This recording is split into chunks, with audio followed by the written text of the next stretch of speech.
What's good, party people? This is Voodoo in the Woods. We're back after a sabbatical. On my part, I'm Gordon Woods, and he is former U of MMA champion, Pius Ina Lobo, better known as Voodoo Maximus.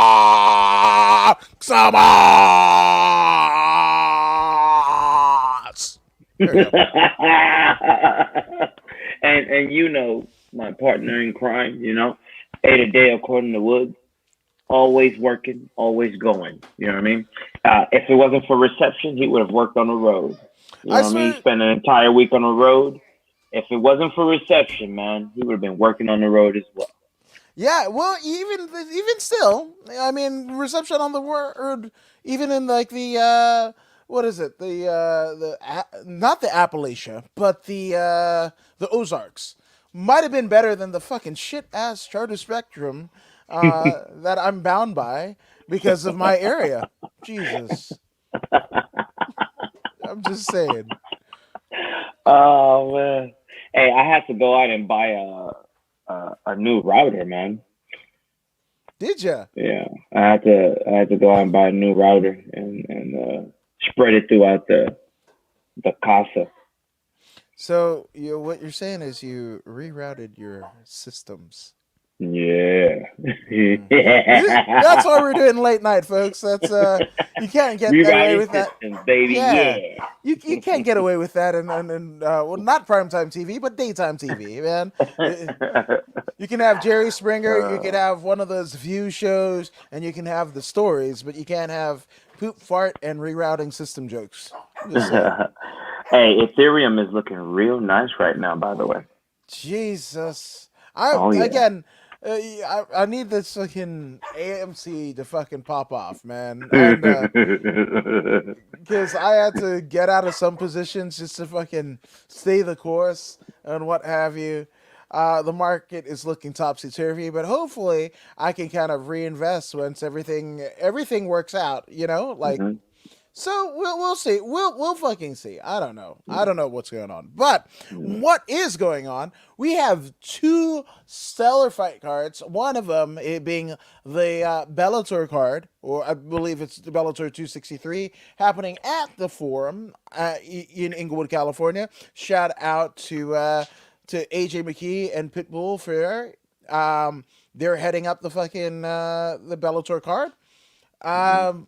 And there's a lot of great fights. And then also in Vegas, we have the UFC Fight Night Strickland versus Uriah Hall.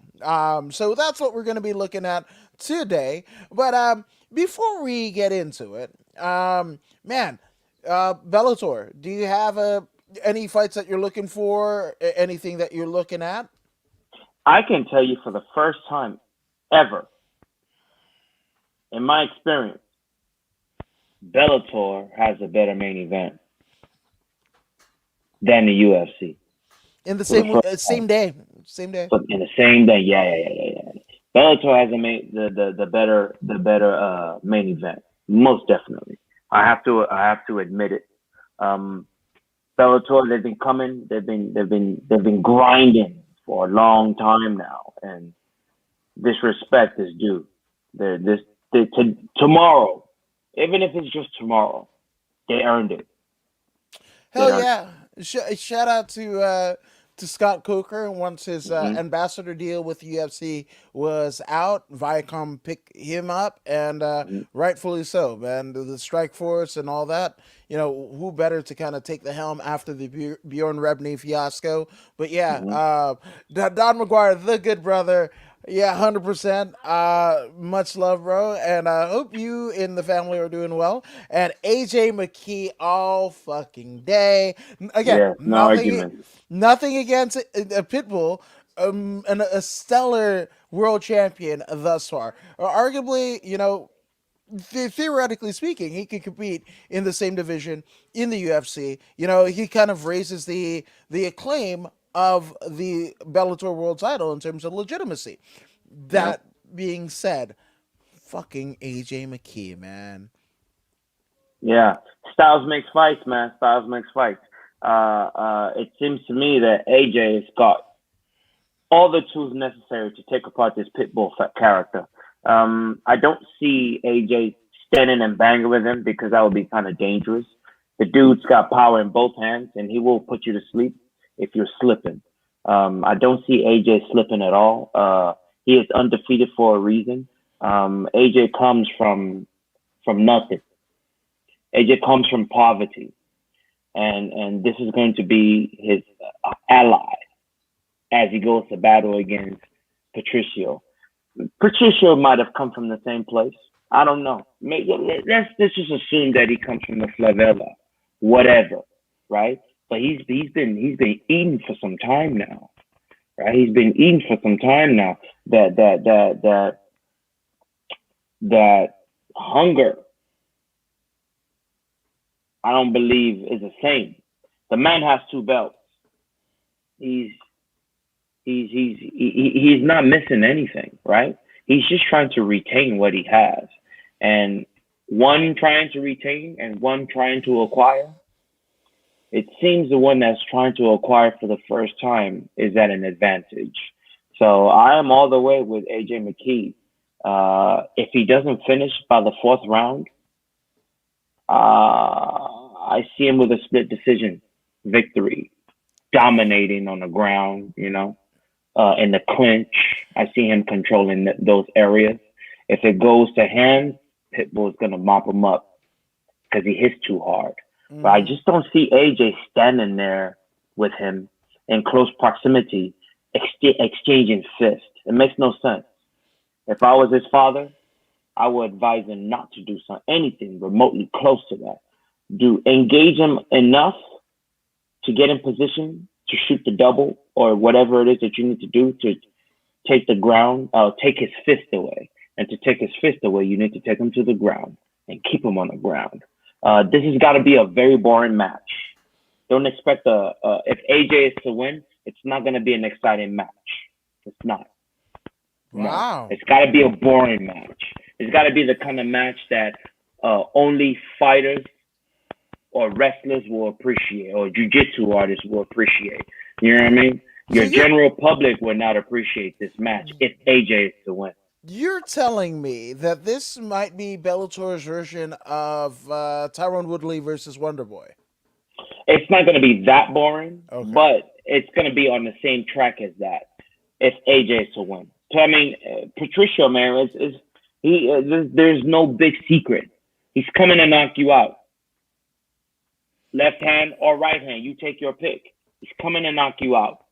It is what it is. Yeah. And to stop that, you got to take him to the ground where he cannot steal energy from the floor and pass those energy to his fist. You disconnect his feet from the ground, he's going to have a harder time knocking you out. And this is where AJ is supreme on the ground. Yep, 100%. I mean, Don McGuire says it best. Mckee is just coming into his man strength, and he's beaten, in Kit, like theoretically, young man strength. He basically thwarted everyone who stood in his way. Undefeated record, Blaze, to the finals, essentially, of the Bellator Featherweight Championship, Grand Prix, as well as the title fight, Pitbull doing the same. So this is, when the tournament brackets were going down, I think this is, it's safe to say, this is pretty much the fight that everyone wanted to see. This is the tournament system working for the fan base and the fighters themselves and what have you. Pitbull has his hands full, 100%. And Mckee submitted his last opponent off of his back. Kind of, is strengthening what you were saying, Voodoo. So, yeah, man, I can't wait. I was there when Bisping knocked out, Luke Rockhold, so if, to see another title potentially change hands at the Forum, for a kid that, from 9 on, grew up there, met my wife there, my mom worked at City Hall and whatever, to see Inglewood in the map, being etched in history. You have, MMA history. Again, Rockhold and Bisping, title changing hands. And then potentially with Mckee and Pitbull and, Mckee kind of getting the better. Man, that's Whew, I got goosebumps. This is what dreams are made out of. Yep, yep, yep. Uh, Fighters, like just like you said, this is what dreams are made of. This is what movies are created for. Like situations like this, like an AJ McKee, he goes out there against all odds, against that foe, and he defeats him. Now he's champ. You can make a movie on this dude. You know what I Yeah, mean? But we will find out tomorrow we what shall. that story, what how that story ends. We'll find out tomorrow. Absolutely. But again, we'd be remiss not to talk about what is going on in the UFC tomorrow because we've got this fight night. Now, right off the bat, holy hell. Uh we were supposed to have Shamil Adbed Raj, oh man. Shamil, that's what we're doing. Shamil Let's versus call him Chris. that. Yeah, Shamil versus Chris Dawkis. Shamil unfortunately was removed because somebody in the camp had COVID, protocol stuff, right? So hope that corner that team as well. We were also supposed to have Treven Jones versus Ronnie Lawrence. Ronnie Lawrence, we were kind of talking off air, botched weight cut. I mean, that's where it was. His body failed him, and it's not a lighthearted thing, right? Because these are, this is basically people's bodies saying, "Fuck off." There's something's wrong. This is like that your body basically giving you the white flag. So, yeah, just hope that Lawrence kind of dials it in, whatever needs to be dialed in. Sam Alvey versus Roman Kopilov. Kopilov had visa issues. Then we were supposed to have the Ronnie Lawrence, John Sexy Mexi Castaneda. Castaneda withdrew, and look who won the pony. We were supposed to have Yunan Wu, and Nico, former UFC champion Nico Montano, and Montano missed weight yet again. I forgot she was even still on the roster. Yeah, yeah. Nico has been having a hard time past few years, man. I mean, there was one point she had the title, and then she didn't even defend it. Yeah, It was like she was stripped or something like that. Remember she was that? That stripped. was the Yeah, weirdest thing ever. no, because we had seen it before, right? With God, what? Cyborg and Jermaine Durandamy. Yes, there we go. That was it. Yeah, yeah. Jermaine didn't want any. Well, first off, that fight, there was super suspect. That fight with Holly Holm, all the, Hmm. between round rapid punches that Durandamy, threw, and all the eye pokes and what Late have you. late hit Yeah, after the bell. She hit. yeah. So there was that, and then she gets the title. I'm like, no, I don't want to fight Cyborg. Um, yeah. So weird, right? But unfortunately, I mean, I don't, because I know Dana White, and I know Dana White for sure. I can't speak for the rest of the UFC, but he's been pretty critical of Montano right up to this point. So her missing weight, I don't think she'll have a spot on the roster for too much longer. This is not the first time she's missed weight too, man. She's I got think every time. lots of issues. I'm sure there's a lot going on that we don't know of. But at the same time, man, this is your profession. I understand the adversities, right? But this is the job you chose. This is the profession you chose, and you gotta make that happen. Making weight is one third of what you need to do, right? Preparation in camp, of course, that's one third. Making weight is a third, and again going in there and fighting is another third.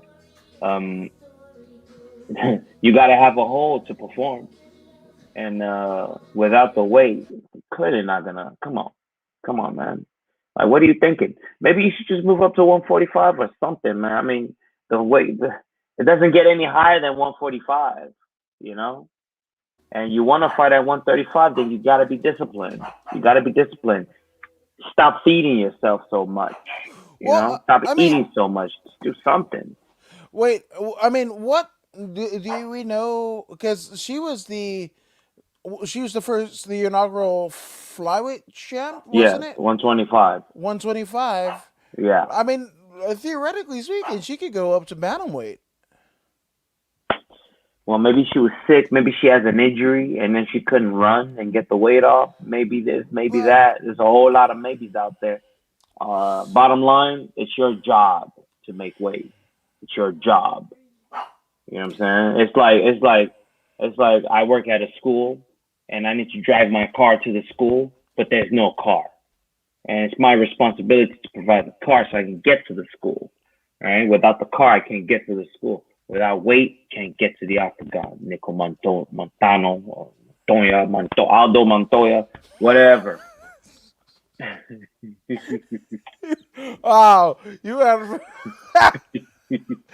went from Nico to Tony Montana to the Portuguese man of war Aldo Montoya. Ah, Jesus. That's it. That's all you need to know about that. Yeah, and then Askarov, Alex Perez. Askarov Yeah, had an injury. yeah. I was looking forward to that. Yeah, Juan Camilo Ronderos against Zuku Adeshev, right? And Ronderos withdrew. Don Hu Choi versus Danny Chavez. Choi had the injury. Monor Lazez, as well as Yeah. Nicolas Stoltze. Hmm. Lazez had the visa issues. And then Hmm. Jin Yun Frey, former Invicta champion, Jin Yun Frey versus Estela Nunez. Nunez Hmm. withdrew. So that leaves us with the first fight of the card. We have 7-0 Orion Galaxy Kosi, right? 7-0. This is his UFC main roster debut because he's coming off of a win at Dana White's Contender Series. Oh yeah, I remember that. He brought back Hmm. the Crucifix KO. Yeah. A Dana White's Contender Series over Matt Dixon, right? Hmm. But Hmm. 7 wins in a row. This guy, and also theoretically he's 10-0 if you compile his amateur record where he went 3 and Hmm. 0 as an amateur, right? Hmm. So Yep. here we go. Yeah, he's a team alpha male guy. So that tells you all you need to know. But good God, we talk about a welcoming committee. We've got the Fresh Prince, Phil Rowe, and Philip Rowe, 7-3 record. But the last time we saw him in the octagon, it was a loss to our good friend Gabriel Gifted Green, who he lost to via unanimous decision on the undercard Hmm. of Kamaru Hmm. Usman, Gilbert Hmm. Burns earlier this year, February to be exact. But he beat Leon Shabazian in literally 16 seconds of the third round at Dana White's Contender Series back in 2019, right? Yep. So this guy's got power on his hands as well as the submissions, right? So this is a good matchup because you've got the one who literally last fight crucifix KO, right? We hadn't seen that, not to to this prominence, right? It kind of Hmm. harkens back to the early days of the UFC, right? That crucifix elbows and what have you. Hmm. So, man, this is an interesting matchup. Both, I would say, are complete fighters. What Yes. say you? This one's it's gonna be simple. Whoever is wrestling dominant in this match will win. They're both good fighters. One has more experience than the other. One is undefeated. Um, it is our custom that if it ain't broken, don't try and fix it. So I'm going with Orion's belt, Mr. Galaxy, to win this one by split decision. He's gonna out wrestle him. I like it. I think this is. I just think these are pretty close. I'm gonna go just to kind of even it out. I'm gonna go with Phil Rowe. It could, That works too. yeah, it could go either way. Mm-hmm. Um, you know, Phil Rowe's in just pro career is as many fights as and I don't think he's had as many fights as Orion has total, right? Yep. Uh, Yep. yeah. In addition to that, fought almost 10 times as an amateur, right? Hmm. So that's twice as much. And he's at that Fuel Cell gym out of Florida, Fusion XL. I forgot who Right. Right. goes Right. there. I want to say it might be Jacare. I want to say it's Jacare that Possibly. trains out of there. But with that all being said, I'm going Phil Rome. Could Okay. be submission. Yeah. Could be a decision. If it's a decision, I don't think. I think it's going to be a close fight. I'd say split, if anything. Yeah. Definitely a coin flip, and I do agree with you on that split decision. It's gonna be a close match, just because it is what it is. That's what this fight brings us. This particular matchup. It brings Yeah. us. I don't see one being that much better than the other. I think Right. it's going to be close. A split decision, most definitely. Yeah, 100%. So we will see, but in a fantastic way to start off the night of fights. So kudos to the UFC matchmakers. This one is kind of peculiar, right? Because we have Ryan Babyface Benoit, not that Hmm. Benoit, thank goodness. But Ryan Benoit, 10-7, right? Hmm. Um, Kind of on a bit of a losing streak, losing to Haley Alatong Hmm. via split decision, and then Tim Elliott. But look how tenured Tim Elliott is. Shit me, of course, right? Um, but he is facing a 3-3. Yes, you heard it on the UFC Fight Night, 3-3, not via the Contender Series or whatever. On the UFC roster, 3-3. He is a Bellator veteran. He is the the Lion, Zakur Adazhev, right? Hmm. 3-3. Uh, Losing 2-0. I mean 0-2 in his last two outings via Tyson Nam, who he got KO'd in the very first round in 32 seconds, and then Hmm. Sue Mardeji, right? He lost a Hmm. unanimous decision. So one would Hmm. argue that if the Lion doesn't beat one Ryan Benoit, he might get his walking papers from the UFC. Now, obviously, we've seen similar records or lopsided records kind of make their way into the UFC. Look no further than Shauna Dobson, right? But Hmm. Shauna was able to turn it around, as well as who's the other gal? The Lloyd Irvin, Sajara Eubanks. There you go. Yeah. But look at what those two women have done since, and it's one having a win, a pretty dominant win over the Raging Panda Julia Avila. So I mean that doesn't say anything, but I mean Ryan Benoit has looked. I mean, the last two outings don't really speak for the entirety of his career, right? And also, when you compile a grappling bout that he had in 2019, he's technically in combat sports overall.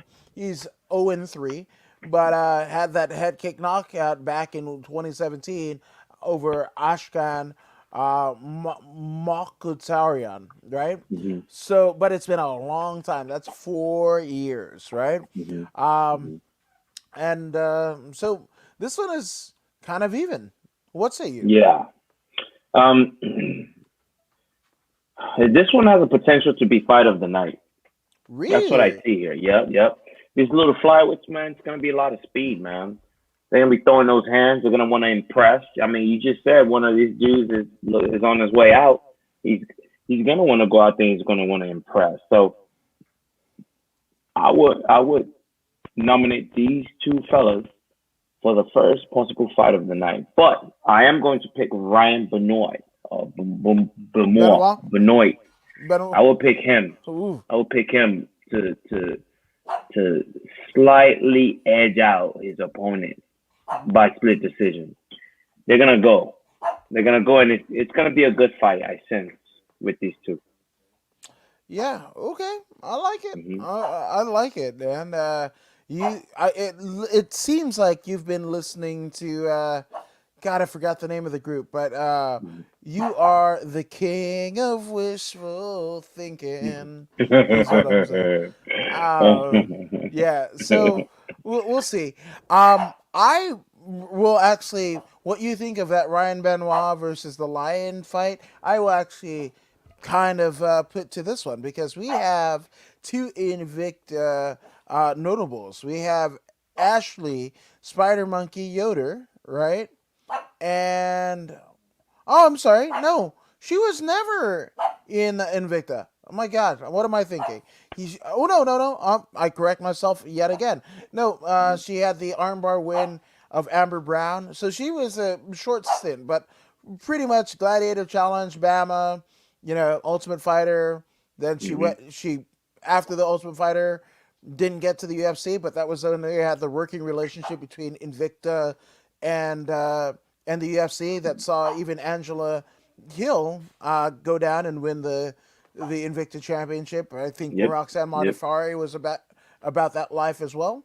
So Yep. she had a short stint in Invicta, but she is going up against former Invicta world champion Jun Yun Frey, right? Mhm. Jun Yun Frey looked pretty damn good against Gloria DePaula in her last outing, which Gloria DePaula is actually on this card, a little higher up in the card, but Mhm. unanimous decision, but lost unanimous decisions to Loma Look Bonmi as well as Mhm. Kay Hansen, where she lost a triangle armbar, right? Mhm. Mhm. So, oh, this one, Ashley Yoder.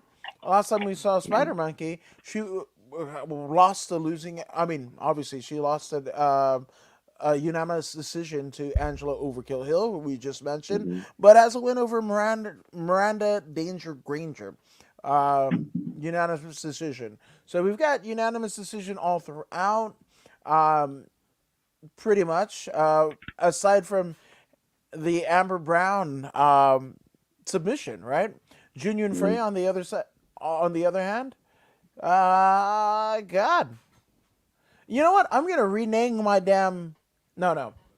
It's gonna be a split decision. I expect both ladies to beat the living tar out of each other, and I don't. That sounds weird to say. My goodness, Yeah. it doesn't sound right. But I'm just saying, I don't think they're going to give any quarter because they're kind of in similar situations of their career. That a Mhm. loss to them, especially as cutthroat as the cuts have recently been with the UFC, right? A Mhm. lot of people kind of perplexed on who's getting cut here and whatever. And even if you have a win in a boring fight, you still get the cut. Mhm. Look no further than what's his name? Hansa Stone, the Brazilian dude. Can't remember his name. Can't remember his name. Hands And up, he has, Stone. yeah, he's got the American name.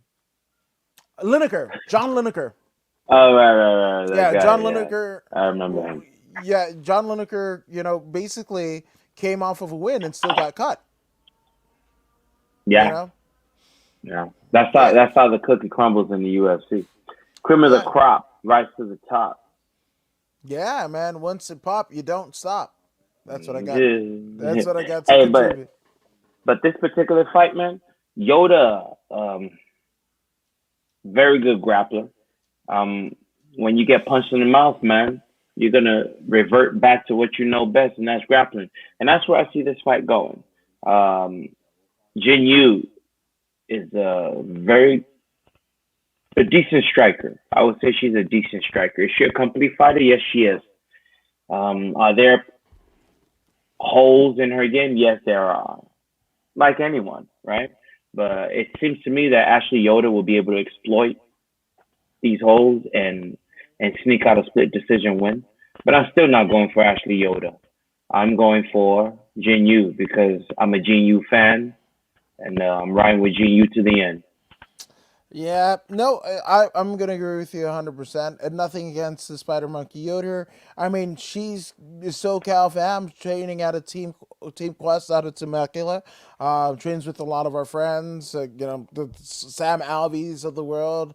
Uh, Prior to him leaving California, Tom Galicchio, but we've got Trevor Wells and Hmm. Matt Padilla, David Lopez, a litany of great fighters coming out of Team Quest, headed up by Dan Henderson, a Hmm. legend, a literal legend of the sport, right? But Yeah. Jin Yun Frey, man, that's it. Till the wheels fall off, man. I'm Yeah. such a fan of her. She's an Onnit sponsored athlete. Onnit doesn't just give. I mean, they're headed up by dang Joe Rogan and Aubrey Marcus. They're not just giving away sponsorship deals, man. She's a sponsored athlete, so Hmm. I gotta, they see something in her. I see something in her. She's an Invicta champion. I would like her again to. I like the conquerors, right? The people who are champions of other promotions that come into the UFC and basically, state their dominance. So now that's a really that strawweight division in the UFC. Oh God, it's never looked scarier. So Junior Frey has a tough road to go up, down, whatever, all around. Hmm. But yeah, and it's almost like Roxanne Modafferi. Like I'm perpetually a Roxanne Modafferi. There isn't Hmm. anything that you can do to probably have aside from like a fight with Nunez, because I Hmm. absolutely love Amanda Nunes, incredible fighter, incredible Hmm. person by all intents and purposes. But aside from that, like I'm rolling with Modafari, right? Hmm. So Roxy fighter. So Hmm. I feel the same way about Genuine Frey. Hmm. So I would like to see her fuck shit up. Yeah. I know that might not happen, but yeah, well, dream a And little, dream. furthermore, Jean Yu is the type of woman that I would want my daughter to look up to. I Mm, mean, Jean Yu, very active. She's an avid hiker. mm-hmm, Uh, uh, she is a professional on the side. She's a nurse. You know what I mean? I believe she's an RN. Don't yeah. quote me on that. But she's a professional on the side. She trains hard. She works hard. She's just a go getter, and I respect that. Yeah, no, absolutely. I couldn't agree with you more. So, shout out to both because they're kind of darlings of the MMA media. I don't think they've had a crossword with anyone. I not that I consider myself MMA media, but like people that respect people in their craft. I think, like I said, this would be my candidate for the first candidate for the fight of the night. They're both Hmm. in similar. Ashley Yoder, should she lose this one, she's going to have a 50-50 record, 8-8. Hmm. I don't Hmm. think that's the way that she wants to go out with all the time Hmm. that she's committed to this aspect of her career in terms of her fight proliferation, but also Genuine Frey coming in Hmm. as a former world champion, knowing that there's a perpetual target on your back. It might be a world champion of another promotion, but even still, that's what I'm saying. So I wish both ladies the best of luck. I think up to this point, it's going to be the toughest fights that each of them respectively fought. Agreed. Yeah. Agreed. Yeah, Most def. absolutely. So a featherweight contest pits Danny, the Colombian warrior Chavez, who's currently sitting on an 11-4 record, right? A product of the MMA Masters. Lost to Jared Gordon in his last outing via unanimous decision that happened in February of this year, but wins over TJ Brown, Dylan Kala, right, in Global Legion, out Hmm. there in Vegas. He was riding a four-fight winning streak across four different promotions. So that is one Colombian warrior. But on the other side of the docket, we have 8-4, the Fighting Hawaiian Kai Kamaka the third. Hmm. Right, Hmm. uh, Hmm. Kai Kamaka. Well, man, coming into the UFC, he had wins over Mauricio Diaz and King of the Cage. Sojin Miki at Bellator, right? Spencer Higa, Bellator as well, unanimous decision in both of the Bellator outings on the undercard of of Jacob Rosales, main And event. Logan. Yeah, Hmm. he scored a unanimous decision, right? Hmm. Unanimous decision over Tony Kelly, right? But had the two losses, the most recent losses. Jonathan Pierce lost via ground and pound, and then T.J. Hmm. Brown. So Danny Chavez as well as Kai Kamaka both losing to Danny Chavez. I mean, T.J. Brown. I'm sorry. Yeah, Hmm. they're both losing to T.J. Brown most recently in the last Yeah. 18 months. Yeah. Yeah. It is what it is. Kamaka needs to win. He needs to win. He needs to come out and needs to be excellent. He needs to be flawless. Danny also, but Kamaka is on a 2-fight losing streak. That's the Mm-hmm. difference between the two. So I'm going with Kamaka on this one, man. I've seen Danny fight, and based on what I saw, I think Kamaka's hands are going to be a problem for Danny. I don't Mm-hmm. believe Danny's hands are as fast or quick. Combination striking that's going to come from Kai, it's going to be significant. But however, if Danny's able to take him to the ground, and you take away those strikes, then you got a whole different ball game. But Kamaka's takedown defense, I believe, is decent, and he'll be able to pull this one off with a split decision victory. Kamaka. You say split decision for Kamaka? Yep. All right, all right. I'm gonna go the other way. I'm gonna go with Chavez. I I I, I believe it was Kai in that last outing. He couldn't put it together, and I felt pretty disappointed in like Hmm. I just thought he would have more against T.J. Brown. Hmm. Um, there are points in the match where he didn't look in terms of sharpness. Now, Hmm. obviously, I can't critique technique. I'm the last person to do it, but it just seemed Hmm. like he was a bit off. Couldn't get it started. Maybe a slow starter. And that Hmm. happens, and that works. If it's a war of attrition of a 5 round title fight, and where you pace Hmm. yourself or whatever. But when it's a 3 round title fight, you've only got 15 minutes to assert your dominance. In the Hmm. face of the judges and what have you, it Hmm. gets to be a problem. So, and especially before that TJ Brown fight, you lost, you were essentially finished. So, Hmm. I'm gonna go on the other side, and I'm Chavez. sorry. Yeah, I'm That's sorry, cool. Hawaii. It's a 50-50, man. It is what it is. That's how I feel about this Danny Chavez and Kai Kamaka Yeah, matchup. It's 50-50. it So is. I like the picks. I like the picks. I'll go Kai Kamaka. You go Danny. That's pretty okay with me. Yeah, there we go. There we go. So going up in weight as well as up in card, we have a 155 pound fight between Chris Gritzmarker, right? Who Hmm. is stepping into the cage with a 14-4 record.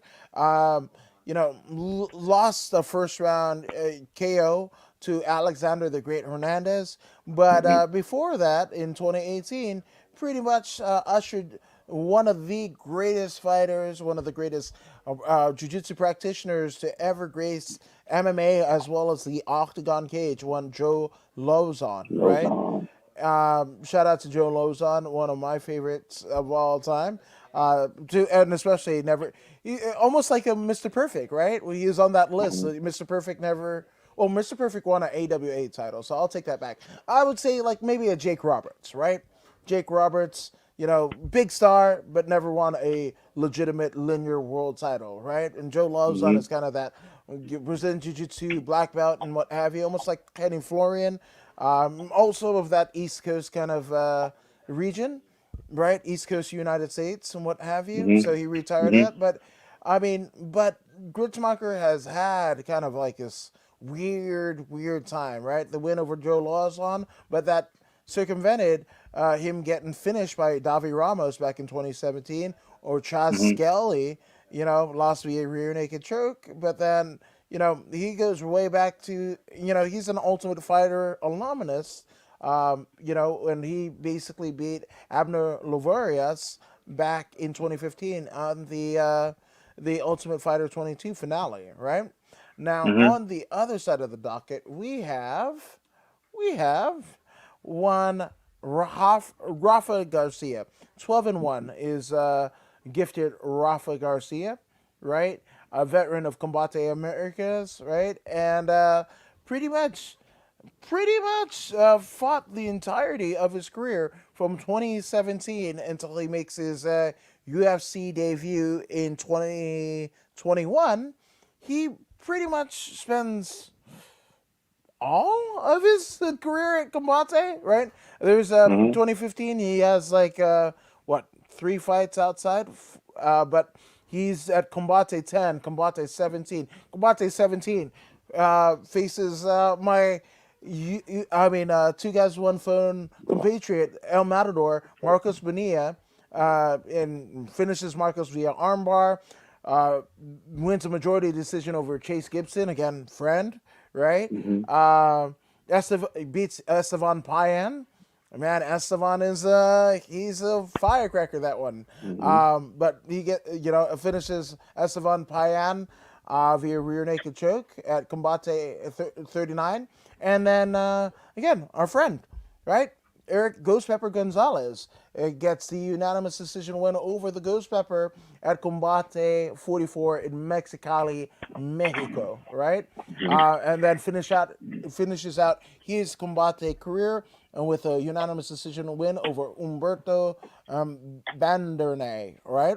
But Mm-hmm. he loses his UFC debut against Nasrat Harpsrast, right? Mm-hmm. So here's the thing. Jeez, just Rafa Garcia has beaten all my friends. Good God, Mm-hmm. a lot of my friends, right? 3 of my friends, and that's a tough pill to swallow, right? But to kind of exonerate that fact, right? Um, I want to believe that it was kind of the best Rafa Garcia that they got, right? So Mm-hmm. to exonerate them, I'm gonna go with Rafa Garcia over Chris Gertzmarker. Yeah. Yeah. Uh, Chris is about what, 35 years old? Age Mm-hmm. is a factor in this game. It's a factor. Rafa is what, 26? Mm-hmm. Those years make a huge difference. Huge difference. So I'm also gonna go with Rafa on this one. Um, his grappling is pretty decent. Yeah, Um, he is. It's yeah, it's nice. pretty decent, and the pressure that he's gonna bring, I believe, will tire out Chris. So Rafa's gonna peel this one off on that split decision type victory or submission. Yeah, But if it goes the distance, it's gonna be a split decision. I couldn't agree with you more. That's what I say. And again, nothing against Chris Gertzmarker. Again, 14-4. That's a pretty accomplished record. That's a lot of fight time. And that's just as Hmm. a pro. But yeah, man, Rafa Garcia, that gets an. I believe it's a unanimous pick. Rafa Garcia, especially either submission or split decision, right? So yeah, I like it. I like it. Um, Now we definitely get a Southern California contingent because we have 8-1 Colin Anglin, right? Hmm. Who pretty much is a veteran of the Dana White Contender Series. That was the first time that the UFC audience saw him, and man, see him they did because he won a unanimous decision back in 2020 over Muhammadajan Naimov. Yeah, man, say that 3 times fast, right? Yeah. But a veteran of WXC, right, as well as a veteran of LFA, fighting back there in 2019 with a 14-second. I remember this 14-second KO over Morgan Stickinger, right? So Hmm. that's what we've got there, right? But I spoke of a California contingent, right? And that one is one Melsik Bagdasarian, right? Hmm. Melsik Yeah. Lagan Bagdasarian is, I mean, a complete mixed martial artist through and through. He's trading out of Muay Thai America gym over there with David Huey, a friend. He's a Valley guy, right? But he competed in such things as K1 World Grand Prix in 2017, right? That was a kickboxing bout. Has competed in boxing, right? He has TKO wins over in Gladiator Challenge. Fought all over lights out. Lights out at fighting, right? KO over Hmm. Mauricio Diaz. Lights out 3. KO over or 7 second KO over Art Hernandez. The only thing that he hasn't had is the submission win, right? So Hmm. this is home team, man. This is somebody that Yeah. I've has always been nothing but good. The Muay Thai America gym, David Huey. Shout out to you, you're a friend of the show, just a friend in general. Probably one of the most charismatic coaches, as well as ring announcer for. I forgot the place out in. I want to say IFS out in Anaheim, right? He's a ring announcer for IFS. If you see any of his social media posts, he will have you in stitches. So shout out, shout out to them. So I'm going with Melsik, man. Melsik is just I don't this again home team. I kind of don't care how it happens. And nothing against the gentleman who theoretically is making his UFC main roster debut. Right, there's a lot of nerves and stuff like that, but I think Melsik just kind of thwarts him. I've seen him in action. He's a badass, so I'm going with Melsik. Yeah, I'm not mad at that. I'm not mad at that at all. I, actually, we've been at the same event that this dude fought on at Yes, LXF. Yeah, yeah, I remember him. yeah, The face is familiar. He's yeah. kind of ferocious a Yes, little he bit. is. Him Yeah. and what's his Dave Roberts, right? The race car driver. They Yes, kind of yes, like yes, yes, yes, yes, yes. they I believe they fight, yeah, especially when it comes to lights out. I believe they fought on a couple of the cards, at least one card, Hmm. together. Hmm. And that Art Hernandez, that was the main event. I'm sorry, Yeah. no, it wasn't the main event. But it was still, people were left there talking. That was, Yep. man, that was Alfred Krishakian versus AJ Bryant. Good God. Yeah, that's right. I remember that. Yeah, yeah, man. So Yeah. yeah, I'm going with Melsik. There's nothing. Me too. Me too. No, no, Yeah, there's no need for ceremony. We're both going with the hometown dude, Melsick, and shout out to Josh Bajmajian. yes, man. Yeah, uh, the entire Lights Out crew, which they'll be back for the first time since before COVID. Commerce Next, Casino.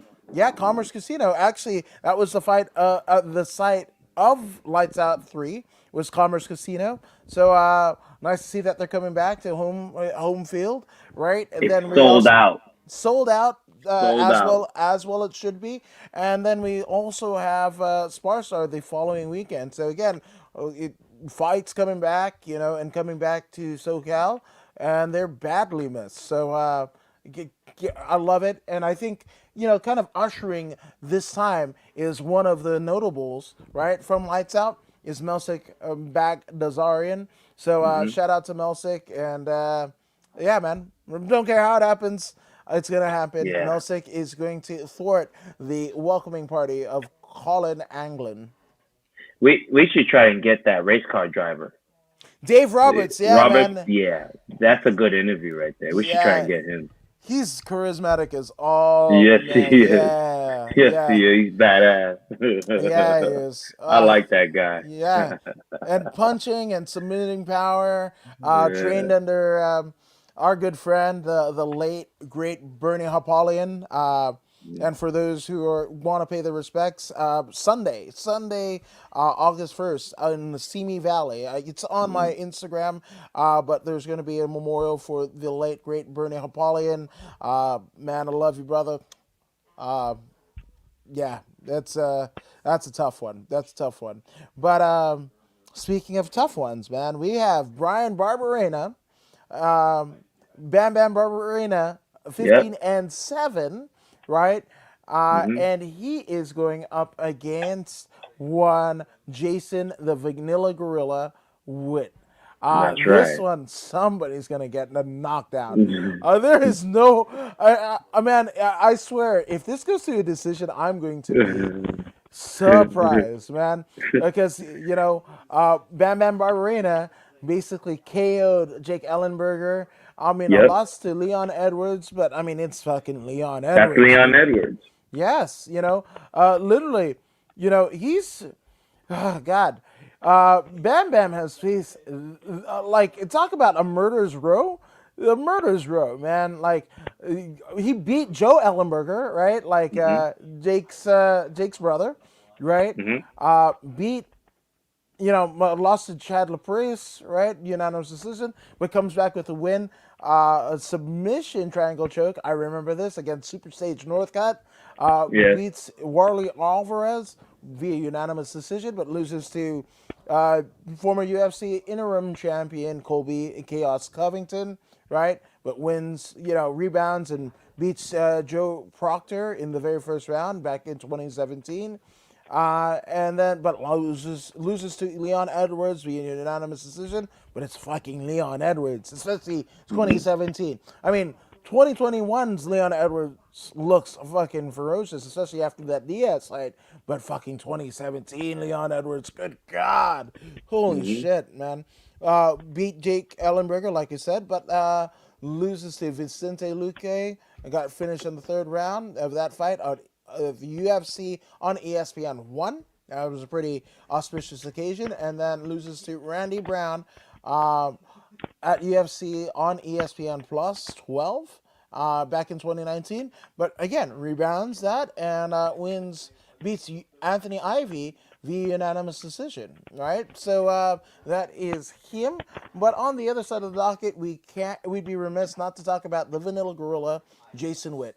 18-7 is the Vanilla Gorilla, training out of Glory MMA. Zach Cummings, James Krause, right? That's Glory Hmm. MMA, right? Hmm. Uh, Hmm. Basically, LFA 50 uh, finish via submission. Ashkan Movari, right? Hmm. Kansas City Fighting Alliance wins a unanimous decision over Cliff Wright. Final Fight Championship. Roberto Neves, unanimous decision win. Zach Busha is the coach of one of my friends, the former Walkout FC champion, the Puerto Rican hitman Brandon Santana. And Zach Busha is a Bellator veteran and what have you. Beats Busha via unanimous decision, right, back in 2020. That prompts him into the UFC, catapults him into the UFC. He loses to Takeshi Tensato in the very first round, 48 seconds to be exact, but rebounds and beats Cole Williams Cole via Williams. triangle choke, and then loses to Matthew Smellsberger in the very first round, 16 seconds, man. Yeah. Man, oh, man.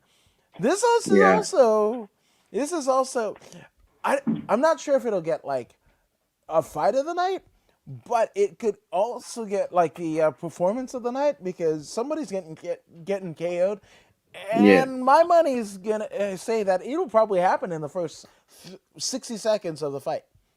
And I wouldn't be surprised if it did. I wouldn't be surprised if it did. Barbarino's got my vote as well, man. You say stoppage in the second or third? Jesus Christ, I would even say first round. I mean, this I with both of them, right? With what they're capable of and Hmm. who they've knocked out, I Hmm. say one of them gets knocked out within the first 60 seconds. It could be Hmm. Bam Bam. It could be Vanilla Gorilla. Hmm. It doesn't matter. Like it's just it's one of those. What was it? God, what's his name? it was Fedor and the gentleman who just Mitrione, right? You remember Matt that? Mitrione. Yeah, Yeah. the double KO, and then Mhm. Mitrione Mhm. just being quicker to the draw to recover, right? Mhm. Mhm. Mhm. I kind of see that. I kind of see that with Bam Bam and Vanilla Gorilla, man. This is, whew, man. This one, I think, in the entirety of the card, assuming that Uriah Hall and Sean Strickland doesn't just, leapfrog everything everybody, talks about, right? And this could be the one where people kind of click off their TVs after Saturday night after viewing this product. I think this is one that people are going to be talking about. People are going to be sharing with their friends on the Instagram and Twitter and whatever. This fight and the outcome of it, should it not go to a decision, right? There's going Mhm. to be some fucking fireworks. So you can flip a fucking coin, man. These two bring it every fucking time. Win, lose, or draw, these two. I've got no qualms about it. This is going to be an entertaining fight, moment, what have you, because of what these guys have done thus far. I agree. I agree. I do agree. Also agree with you. This also being a candidate for fight of the night. Yeah, no, and I don't think there's any two ways about it. I think it's either going to be a fucking second. I'd say second. I mean, I'm not second. 60-second. That's what I went with. Mhm. 60-second KO, one way or another, or it's going to be a unanimous decision where, like, thousands of brain cells and gallons of blood will be shed. Mm. Yay. A crimson bath, man. Nothing wrong with it. Nothing wrong with a crimson bath. Shout out to Nick Foley. Mick Yeah. Foley. Bang, bang. Yes. On my trip, I didn't get to go through Truth. Actually, I did go through Truth or Consequences, New Mexico. Shout out to the hometown of Cactus Jack, right? But I did go through Albuquerque, and man, what a burger made my butthole throw up. Or Mm. as Mylon Error said, because gravity actually throw down because you don't shit upwards, you shoot downwards. So Was it delicious though? fuck no, it wasn't. And the Oh service was shit. shit. So Whataburger in Albuquerque, New Mexico, like 12 blocks away from Jackson Wink, right? Get your shit together. they Me and probably that were like, they probably were. He's from California. Let's go ahead and something. dude, again the page, like I went in, took the picture at Jackson Wink. You go Yeah. through like downtown Albuquerque. You could see it from 30 miles out. It is a glistening city with the skylines and whatever. Pull into Jackson Wink, which is only about 2 blocks away from the city hall, right? Hmm. And the courthouse and everything. It was like, oh my god, Albuquerque, so beautiful and shit like that. All this shit about like people like the drugs and all that. Like that's bullshit. Oh man, I could move to Albuquerque. I got an uncle that lives there, my dad's brother, and what have you, and whatever. And then we started going further and further away from Jackson Wink, further away and further away from downtown, right? And that 10-minute drive to the Whataburger. I fucking can't tell you the street or whatever, but that was the thing. One of the things that I was like, I want to try because a lot of people, especially during my YouTube wormholes during the pandemic, the people are like, Whataburger over In and Out, and there's Oh really? some Yeah. Right. motherfuckers that were like, oh, Whataburger better than In and Out. So Yeah. I'm like, Right. You're gonna have to prove that one. that they are full of shit. They don't know what the fuck a burger is. I swear to God. And my wife defends the Whataburger, and she's like, there's the lady was horrible. The fucking lady that served us and what have you. She's pretty horrible. We were like, oh, we're from California. She could not give two shits. Well, it's our first time here. Couldn't, not even a fucking, like, my wife thinks that they spat in our food. That could be true, but I mean, like, I was spewing out Whataburger from my other orifice, right? For probably 3 states. I mean, Albuquerque, Wow. Yeah, what was it? Albuquerque, Texas. I think I finally rid myself of the Whataburger. I think maybe Mississippi, which shit. Thank goodness, because stopping through Mississippi might not be the best of ideas if you're. Yeah, yeah. And Marco Martinez said, "Did you stop by the Heisenberg House in Albuquerque?" No, I didn't, but I did check out the Oklahoma City bombing memorial. Hashtag never Mm. forget. Hey, what's the Heisenberger house? What's that? Heisenberg, come on, fucking Breaking Bad. Oh, right. That's right. Yeah. Mr. White. Yes, Walter White, Heisenberg That's House. Hell right. yeah. That's I right. didn't. I should have. But I mean, it was already 11 on fucking clock, man. And that Mm. Whataburger. Here's the thing. No bullshit, right? So first off, the wait staff and whatever, they look like, even the lady that fucking served us, right? Like a young gal or whatever. She was done Right. up. She looked like she, was out to party and somebody called out sick and they fucking just, just She come was the fuck in. pissed.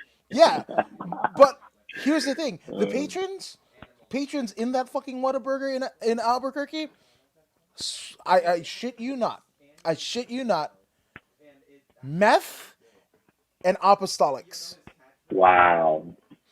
Sunken in Damn. face or the jean skirts and the fucking bun. Maybe they're cutting weight. Isn't Nico Montano from fucking Albuquerque? She's from New Mexico, isn't she? I believe so. Oh, sorry, thoughts and prayers to anybody dealing with meth. But I'm actually pulling 4 and 3. Yep. She's from Oh Albuquerque. shit. She's from New Mexico. Actually, wait. Acoma. Where's that? Yep, Albuquerque, New Mexico. Hmm. Jackson's MMA, not Jackson Wink, just Jackson's MMA. Acoma. Wait a minute. Isn't she Native American? Yes, she's Native American. That's right. I remember the whole festivities when she won the title. Yeah, when she won the title, that lasted all of 6 weeks, and Yeah, yeah. yeah, oof, yeah. So, I mean, Nico, talk to your fellow Albuquerqueans. They can probably prescribe you a way to lose weight. It's probably not USADA approved, but I'm just saying. Yeah, you gotta figure something out. Hey, at the very Empty least, out those large intestines or something. fuck that. Eat Whataburger. You will shit Yeah. to the high heavens and the hell. I'm just saying. Just saying.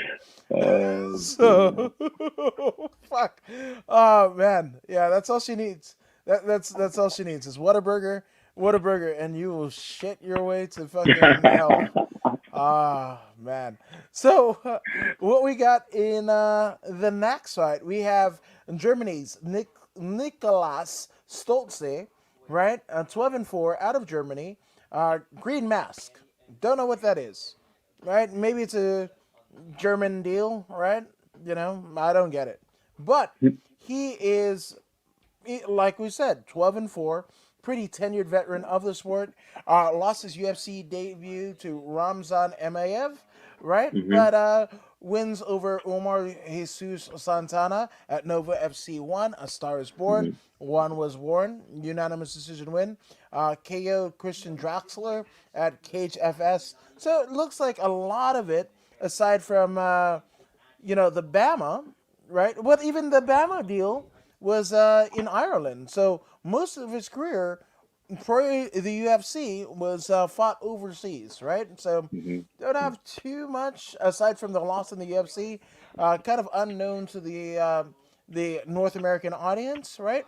But on the other side, he's facing a true and blue North American in Night Train Jared Gooden. 17 and Hmm. 6 for Jared Gooden, right? But he's coming off of a 2-loss streak, right? One to recently retired and recently moved from California back to Louisiana, Alan Brahma Joban, right? Amazing commentator for the UFC now. Shout out to Alan Joban. beats Joban beats him by unanimous decision on the undercard of the Davidson Figueiredo Alex Perez card, right? And then losing most recently to Abubakar Nurmagomedov. Nurmagomedov. That's all you need to Mm-hmm. know. And that happened Yep. in March of this year. But pre that, he was riding a 3-fight winning streak in 3 different promotions. Those 3 promotions being Island Fight, Empire FC, and Titan FC. So Mm-hmm. pretty fucking legit, man. And I Mm-hmm. think at least 2 of the 3, right? Titan and Island are both on the UFC Fight Pass, so you can probably check that out. Um, yeah, so I'm going Jared Gooden, and I don't. It might not. Okay, so it's either going to be a Jared Gooden KO Mm-hmm. or a split decision. Either way. I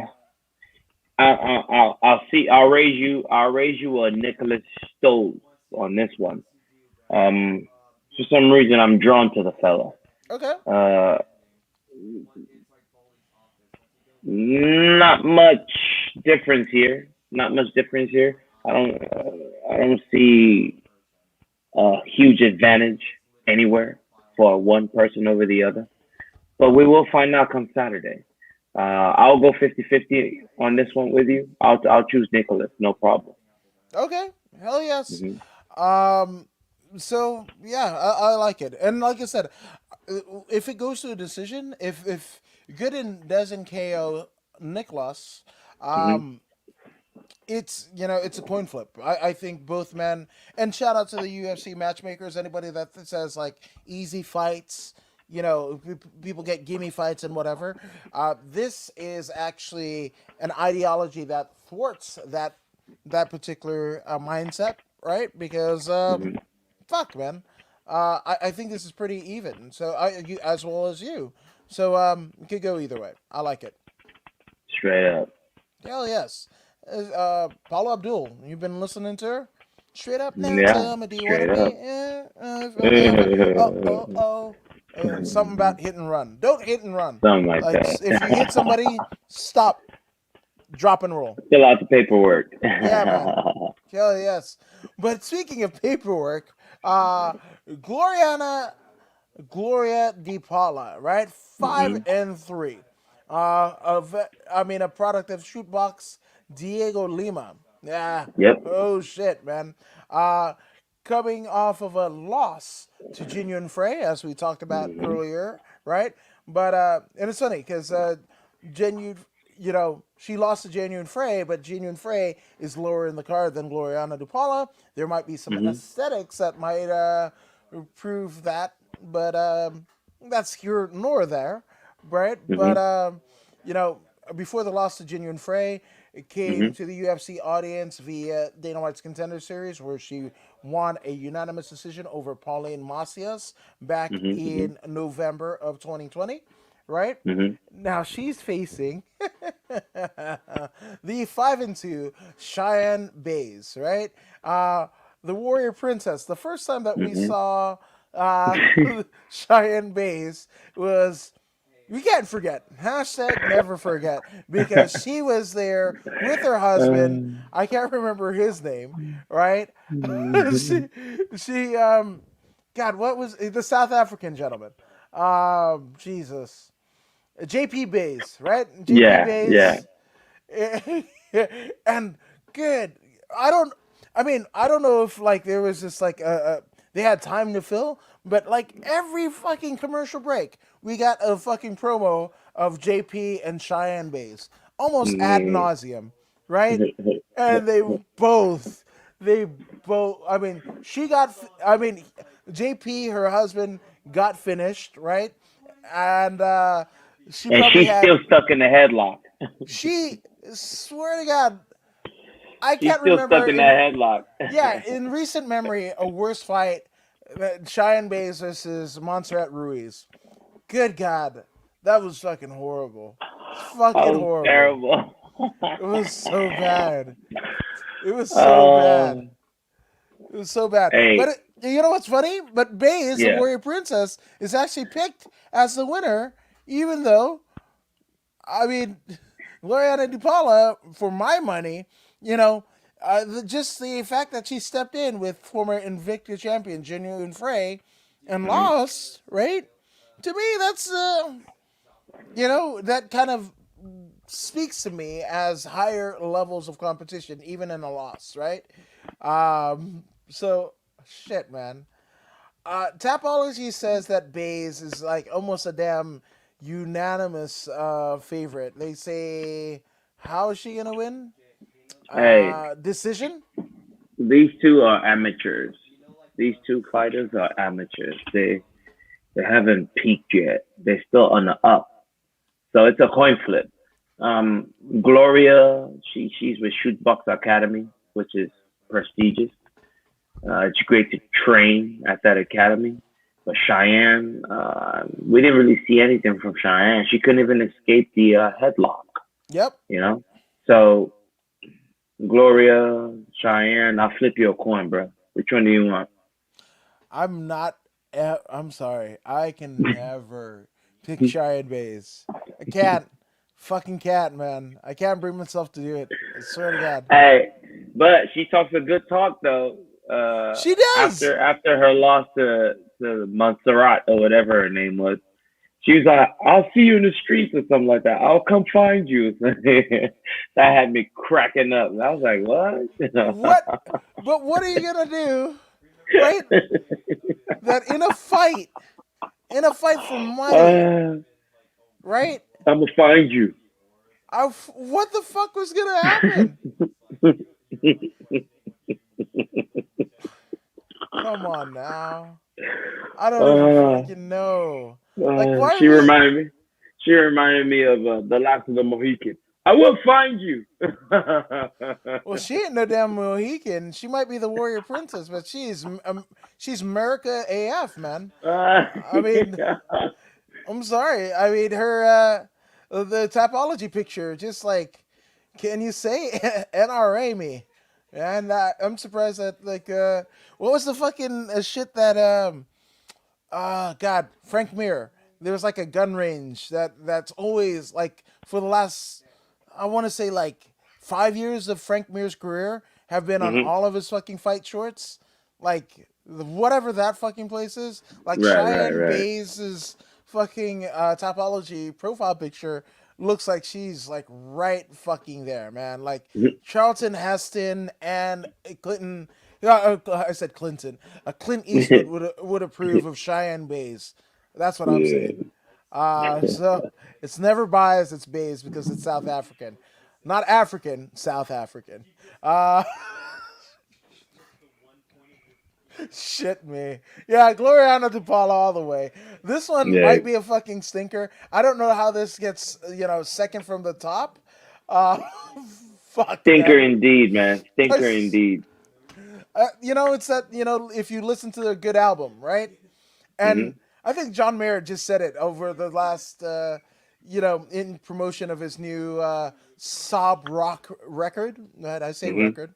But he said you kind of just have to put a stinker in there, right? Just as a momentum shift, right? You can't all have bangers and shit like that. There has to be No. highs and lows, peaks and valleys, and what have you. Yep. So I think this is a fucking valley. This is the Yep. valley of the Yep. shadow of the death of this fucking card, man. This is probably I'm gonna nominate this one as the worst fight of the night.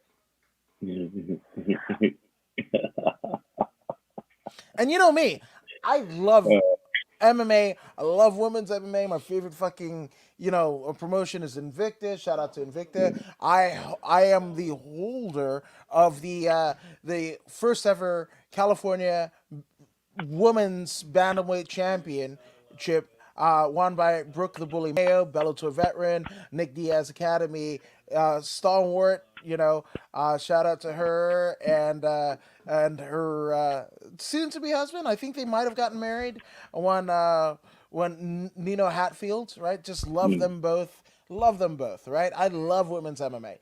This I don't want to see this fight. I fucking why do we fucking have this fight? I swear to God, there's nothing that justifies this.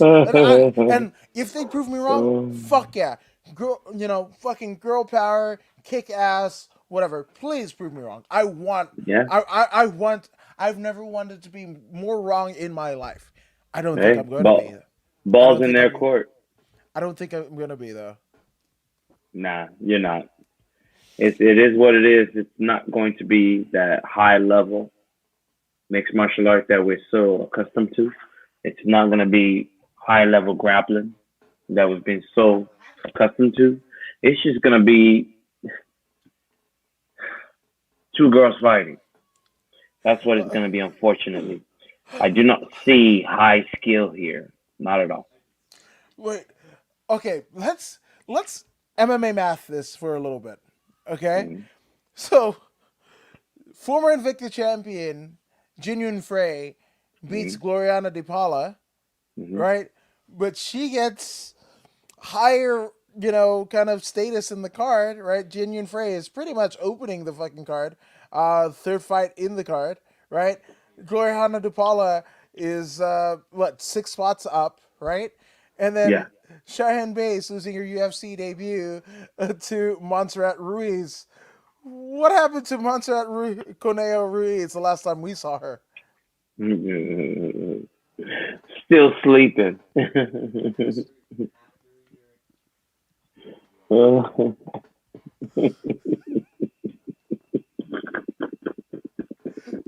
Some in the world in the immortal words of the Backstreet Boys, tell me why ain't nothing but a heartache. Tell me why ain't nothing but a mistake. Tell me Straight why. up. I never want to hear you say, I Mm-mm. fucking never want it this way. Mm-mm. I don't want to say, oh man, it's not the sleeper hit of the summer. It's just the sleeper of the summer. This is if you fucking kick off the AC because of a rolling blackout here in California or Yeah, a power grid fucking up in Texas or whatever, and you absolutely miss this fight, you're not missing anything. not at all. I mean, if you ate a shit ton of ice cream and go into sugar coma and whatever, and you spaz out and you're fucking lying almost in a damn diabetes coma on the floor through this fight, kudos to you, man. Kudos to you. Hey man, it is what it is. Um, whatever, whatever. It's my United States of whatever. To quote Liam Lynch. uh, Yeah. this card here has me speechless. I usually have a lot to say when we're getting close to the main event or the co-main, but that right there, It got nothing sucks. to say. That's a. This is like, when you fucking sit on the whoopee cushion, right? And as it starts to the air to be deflated from the fucking whoopee cushion, and you start to see the little flap go, that is more entertaining than the fucking Gloriana DePaula Sharon Base fucking fight. How did they make it so high though, man? That's what I'm thinking. Like, how'd you make it so They're high? drunk. They're fucking drunk. They might have had Whataburger and said, "Fuck it." uh, hey, what if they're listening right now and then they're like, you know what, we're gonna show them, and then they go out there and have a fight of the night type performance. I couldn't be happier. I couldn't be happier. That would kind of bespeak their. I mean, especially UFC has been kind of a thinning of the roster. Happy cuts here and there. They fucking Edward Scissorhands the shit out of the roster, right? And of course, Mm-hmm. the roster is big, right? Over 600 fighters worldwide on the UFC roster right now as we speak, right? So they might want to fucking Edward Scissorhands the shit out of it, but like, hell, for all the fighters, we know a lot of them, right? SoCal, in Brazil, in France, in Mm-hmm. everywhere, right? That Mm-hmm. are Mm-hmm. wanting their shot with the UFC, right? Mm-hmm. And then for whatever reason, as of right now, July 30th, 2021, they're not in the UFC, right? But Cheyenne Bays and Gloriana DePaulo are, right?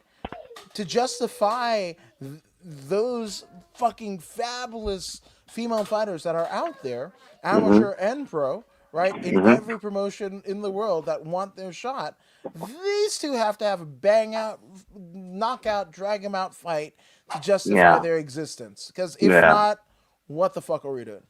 I mean, throw in Thermopolis against either one of these ladies, and Lupe then you have a real Dudinez. fight. You have a real fight. That's too much. That's too much. That's Yeah, too much. Hold your yeah, horses. yeah, Thermopolis. Throw in Thermopolis, man. Godinez is high level compared to these two girls. Thermopolis is high level yeah, compared to these two girls. We're about to see though. yeah, no, 100%. Yeah, and, here's the thing: Vanessa Demopoulos is outside of the UFC. Yeah, that's what I'm saying. That's exactly why I threw her in there. Fuck, Yeah. it's Sam Page, Sam Hughes. Let's get Sam Hughes in here. There you I, go. I Sam Hughes, one hand tied behind the back, one eye open, beats both Cheyenne Bays and Gloriana DiPaula at the same time in the same night.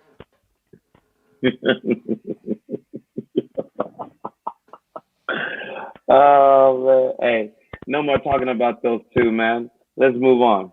That's it. Well, I took a lot because I think this one will probably be the quickest fight of the night. We have Mr. Perfect, Kyung Ho Khan, right? And Road FC champion. Shout out to Road FC, our good friend, the Mr. Live Worldwide, Jeff Houston of Bare Mhm. Knuckle Fighting Championship is also the announcer of Road FC, right?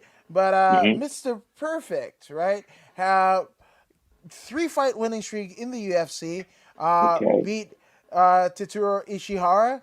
Shout out to Ishihara out of Team Alpha Male. That dude is hilarious, right? Mhm. But he rear naked choked Ishihara-san, right? Then a split decision win over Brandon Davis and Pyongyang Liu. Split decision win back in 2019. But he hasn't fought since 2019. Maybe that's Mhm. COVID restriction where he couldn't get back to the States and what have you. Not even Or on fight. injury. Yeah, we don't know what exactly happened. But, Jesus, he's got the tenured veteran, Ronnie Yaya, 27, 10, and 1. 38 fights for Ronnie Yaya. And those Yeah. fights take place, in everywhere from K1, Mars 1, Jungle Fight, uh, regional promotions, Palace Fighting Champion. He is a ADCC World Championship where he beat Leonardo Vieira, one of the Mhm. greatest Brazilian Jiu-Jitsu practitioners in the Yep. world. Rani Yaya is, and he's got the credentials to prove it. Beat Mark Yep. Hominick way back in WEC 28 wreckage, right? Uh, Yep. Jesus. Beat Eddie Wineland in WEC. Uh, beat, I mean, went in there and lost to Joseph Benavides and Takeya Mhm. Muzungaki, Mhm. respectively. Beat Mike Brown. Yeah, that Mike Mhm. Brown. American Top Yep. Team, one of the The Mike greatest. Brown. Yeah, one of former WEC champion, one of the greatest coaches in MMA today, right? But Ronnie Yaya beat via unanimous decision, loses to Chad Mendez. Man, in there with Johnny Bedford, obviously now Johnny Bedford of BKFC fame. Uh, Lost to Joe Soto, Russell Doan, the Hawaiian, Luke Sanders, beat by a heel hook. And most people counted him out this in March. But he basically arm triangle choked Ray Rodriguez, and it wasn't even a thing. Like Ronnie Nope. Yaya is this. He's scary with his jiu-jitsu. He's nice with it, man. Yep. Um, for everything that he's put into the game, everything that is, jiu-jitsu prowess is, and I mean, Ronnie Yaya didn't take too much damage against Ray Rodriguez, and Nope. I mean, literally, Ray Rodriguez was probably what 10 years his junior, at least, Something like or that. wait, 33. I don't want to. Oh wait, no, they're only like 3 years apart. Holy crap! Yeah, I mean, yeah, Roddy. Ronnie Yaya and Ray Rodriguez are only 3 years apart. Look in that three Oh years, yeah, that's right. what Ronnie Yaya has been able to do. Ronnie Yaya is my age. Good God. Holy shit. I feel like I'm Still doing out there. nothing in with my life. Good He's still God. out there. Yeah, man. Ronnie Yaya. I mean, Mr. Perfect is amazing. He's got a phenomenal record. The last, 3 wins, especially the Ishihara one, Hmm. fuck yeah, man. But jeez, he basically beat Ishihara-san with a rear naked choke. Hmm. Okay, Hmm. but who knows rear naked chokes better than Ronnie Yaya? I think Ronnie Yaya's jiu-jitsu prowess just like warms one Mr. Perfect like a warm fucking blanket, man. And he jiu-jitsu's the shit out of him. I got Ronnie Yaya. Um, Ronnie's been there for quite some time, right? But his current opponent at 33, he hasn't taken much damage. Well, not as much damage as Yaya. Yaya's been in there. He's fought Kid Yamamoto, man. Yeah. Yaya has fought Kid Yamamoto. You know what I mean? That's how long he's been fighting, right? And there's something to be said about the damage that comes with this game, man. When you've been in there for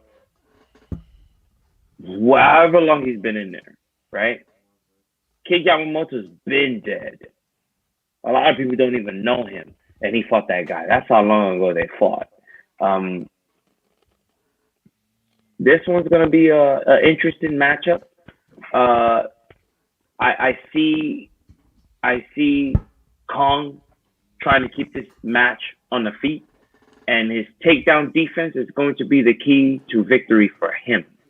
I believe he's got what it takes to defend against a takedown, and then he's going to unleash his hands, possibly feet, against Rani Yaya. So I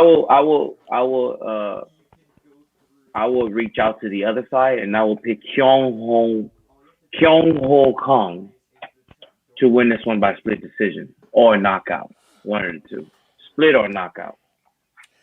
I mean, I see what you're saying, right? But here's the deal: you're Hmm. you're you're basically looking at it as if Mr. Perfect is a spring chicken himself. No, no, no.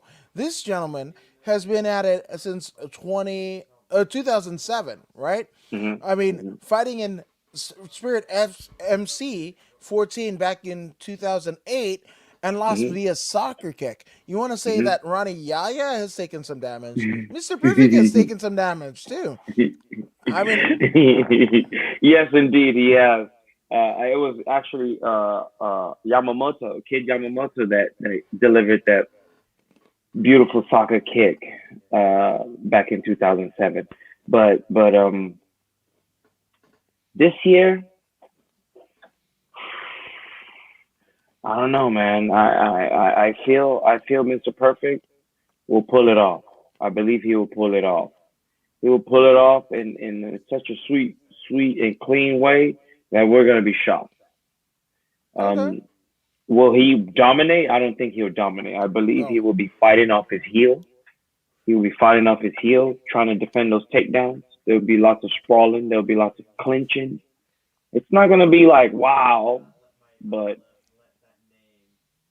Kong will pull it off.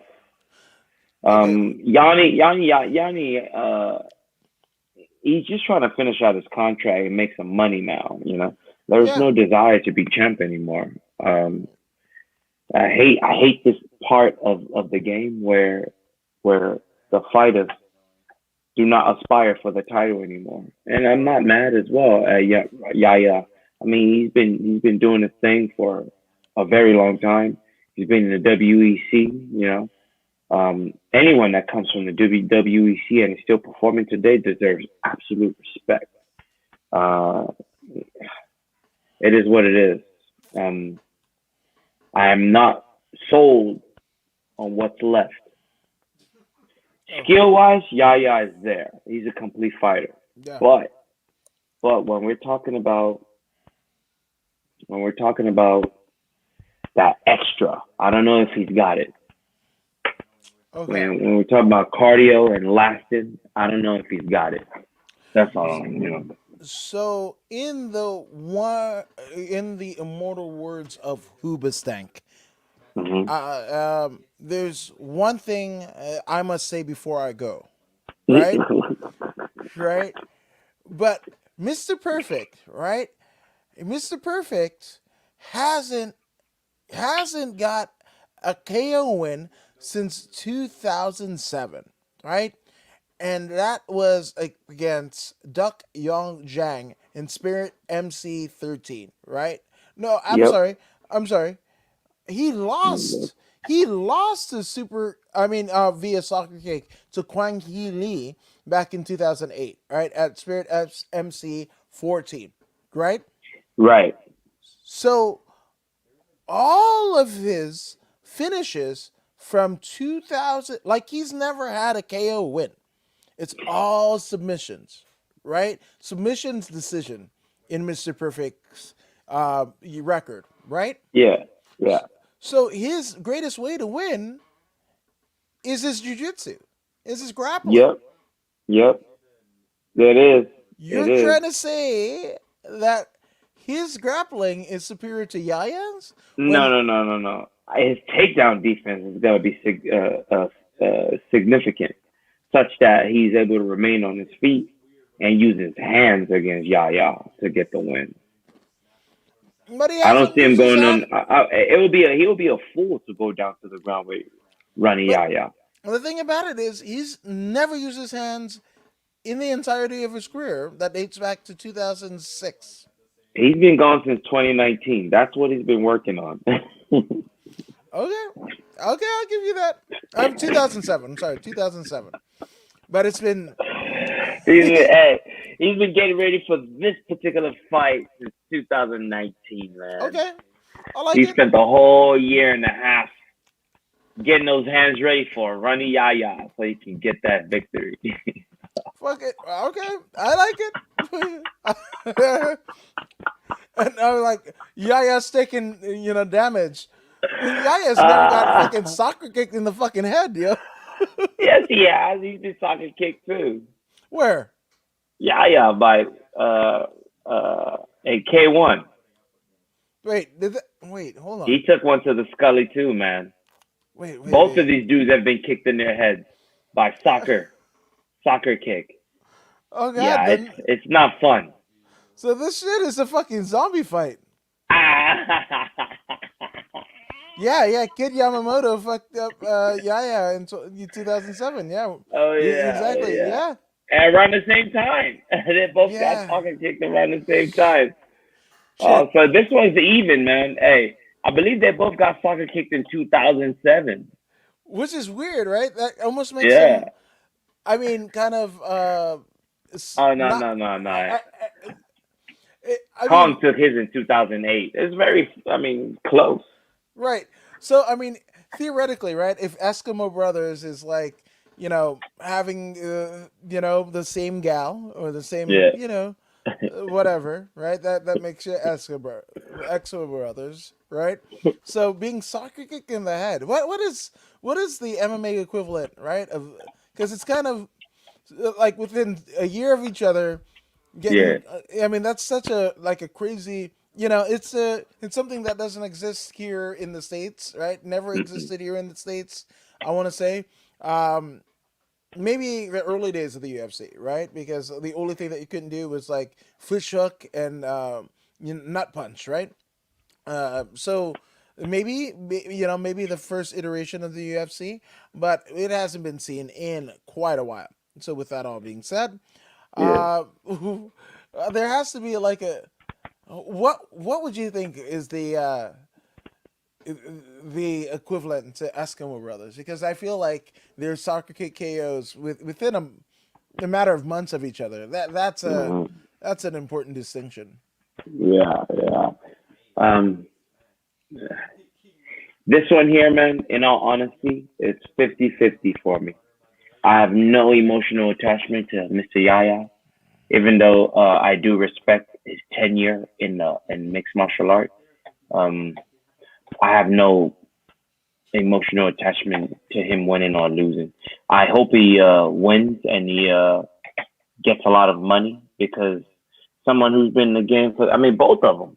I hope they both go out there and they just outshine the entire roster and get some money because, I mean, 2007, 2008, that's a long time ago. That's a Mm-hmm. long time ago.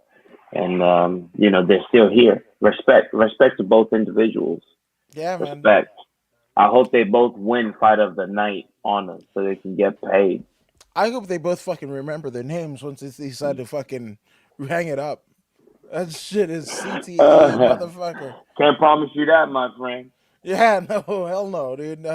You gotta fucking cue up the damn, what is it, the fucking stem cells right to the fucking noggin, man. It's just, where's Uncle Creepy at with the fucking mushrooms and shit like that? Hero dose the fuck out of these motherfuckers, man. They're gonna need it.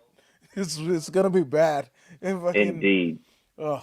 But Ayahuasca sessions after this. hell yes, man. Fucking find that damn toad in Tucson and fucking have it spit in your motherfucking face. You want that damn uh, toad to be fucking bumping the fucking Missy Elliott, fucking spit in your mouth, give you a taste. That's best case scenario. Fuck, man, I don't feel good about this. But that's the oh yeah, that is the co-main event of the evening. Good God. that's right. Shit, That's man. right. I don't feel good about that at all. But we are at the main event of the evening. We have Uriah Hall, right? I forget. Man, he's been at it so long, I forgot. Isn't he Showtime? Something, Prime right? time. Prime time. Prime time. Hmm. That's as relevant as Deion Sanders, the first prime time. Jesus Christ. But I love it, man. Uriah Hall, basically Anderson Silva's fucking Chris Weidman. I've been waiting. This is some crazy shit, right? Basically, retires Anderson Silva. Retires Anderson Silva, at least in the UFC, right? In MMA, Hmm. theoretically speaking. Unless somebody picks up Anderson Silva for an MMA bout, theoretically retires, Anderson Silva, one of the greatest middleweight champions of all time, right? Hmm. One of the greatest combat sports athletes ever, right? And he fucking KOs Silva, right? And sends him away from the UFC, right? And then Hmm. in a crazy twist of fate, right? Chris Weidman, the one that was talking all that shit that he never wanted to fucking rematch Silva, and when he did, he fucking was, training fucking, guarding with your knee, knowing how high fucking or hard Anderson Spider Silva kicks and breaks Silva's leg. Well, guess what? Yeah. Pay up, motherfucker, because that shit happened to you. Hmm. I'm not even mad at that. They like, not to say, I'm not gonna. Mom said you can't say nothing nice. Don't say shit at all. Don't But say that, none at all. but that shit is poetic justice like a motherfucker. I might have been ha ha ha. I might have fucking rolled on the floor laughing. That is fact. Um, you don't want to see anybody to get injured, but oh man, that shit was Chuck Mangione, and that felt so good.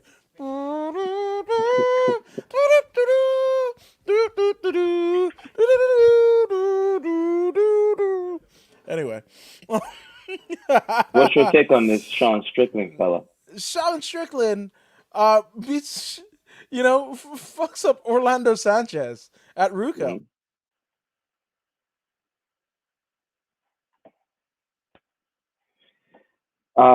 Something happened, but Fucking Chris Weidman. Chris Weidman. I'm gonna put on my fucking tinfoil hat and I'm gonna say Chris Weidman is doing the devil's bidding out there in the fucking Long Island in New York and shit like that, kicking me off the fucking podcast. I didn't even talk shit about you, Chris Weidman, All American, but yet you fucking kick me off of my own fucking podcast. Those are some fighting words. That's all right. Uriah Hall already did it. You ain't fighting it for a while, so good God. I'm just saying. But Tarzan Sean Strickland has fucking beaten the bricks off of motherfuckers since his his unfortunate motorcycle crash that literally cost him 2 years of his career. But comes Hmm. back. I mean, he's still 23 and 3. You know, uh, you know, coming back in 2020, right? I mean, he left off of a win, right? He basically, ground and pound KO'd Nordine Talib. Yes. Comes back after a 3 year sabbatical. Was supposed to fight Wellington Turman. Wellington is out, but in steps Jack Marshman.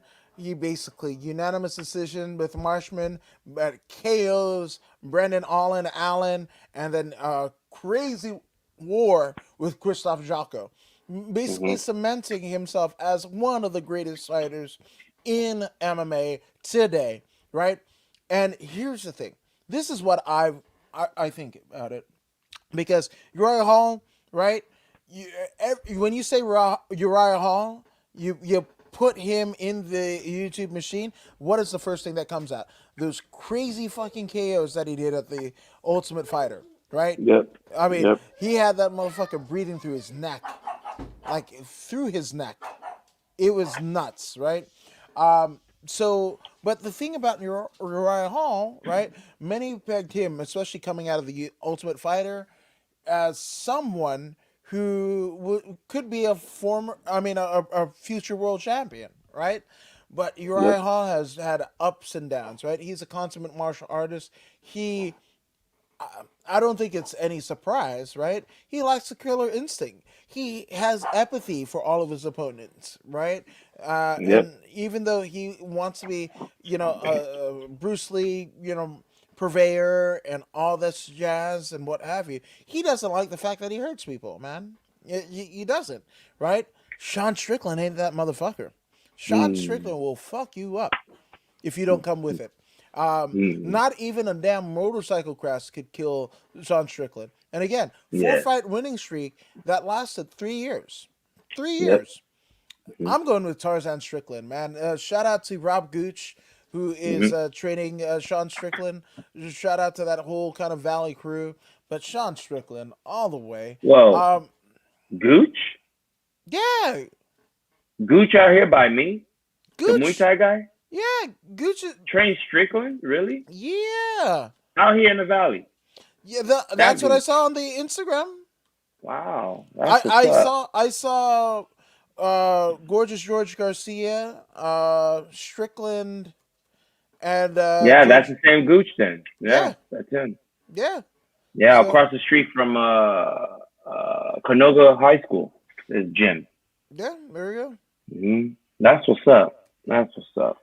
Yeah, Strickland. After that accident, things got put into perspective for him. He realizes that his time is limited on this planet, and now he's trying to maximize by taking all these fights that are leading towards the gold.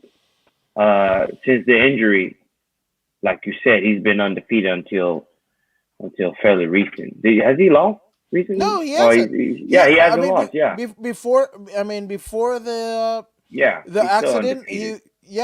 he's 4-0. Hmm. So he's been doing his thing, man. The way he's winning has been what's been impressive. He doesn't back down. He moves forward continuously, and he's got great boxing. His kicking is not that great, but he can kick. He knows what to do in that department. Now, is he willing to go to the ground? I believe he's willing to go to the ground. I believe he is a complete fighter.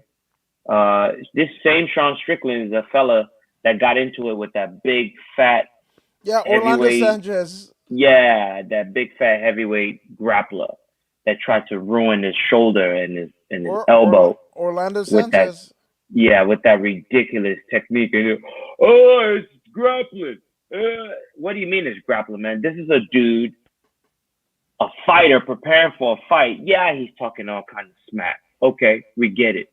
He was talking smack. So you're gonna destroy his arm so he can't fight and feed himself and his family anymore. because of your little fat ego, you little fat idiot. It pissed me off to watch that happen. You know, this is a world champion heavyweight, a world champion heavyweight, and he uses a technique like that Oh, against a lightweight. Like that fat dude should have been embarrassed of himself. You know what I mean? yeah. There was other things that he could have done that would have been satisfying for him. But then he tried to go after the man's bread and butter, his hands. Why would you want to destroy the man's shoulder and put him out of his profession? You're a piece of garbage, Orlando fat ass, Sanchez. whatever your name is. Yeah, Sanchez, him. yeah. You're a piece of garbage. That's what I feel about you, Orlando Sanchez. But back to this particular situation here. You pick Strickland. I can dig it. I can dig it. I see why you pick him. But I'll meet you. I'll raise you a Uriah Hall. I'll raise you a Uriah Hall, and we'll see what happens. Yeah, I don't like that I'm picking against Uriah Hall at all. Mhm. Like I, Mhm. you know, as I became a fan of Uriah Hall. You know, when again that fateful Ultimate Fighter fight where he just Mhm. knocked dude like man, it's just crazy, Mhm. right? And I actually will stand corrected because yes, I might have seen Strickland with Gorgeous George, but it seems like Strickland is out of Extreme Couture in Vegas, but he Okay. has kind of dabbled. He's out here. He's Yeah, out here. yeah. He's because he here's pictures of him and Smiling Sam Alvey. That's as Mhm. of 20 weeks ago at Checkmate Murrieta. You know, Mhm. obviously that that fateful Orlando Sanchez scuffle happened at Ruka, which is in Mhm. Costa Mesa, California, Something right? like that. Yeah. Yeah, absolutely. You know, and Strickland has been not just at Extreme Couture, but also it dabbles in Syndicate as well. So and then floats to 10 Planet Oceanside and what have you. So he's just all over the place, man. So Yep. Yep. yeah, phew, man, I It's a don't know. tough one, man. It It's is. I like them both. It's a 50-50 for me. This particular main event.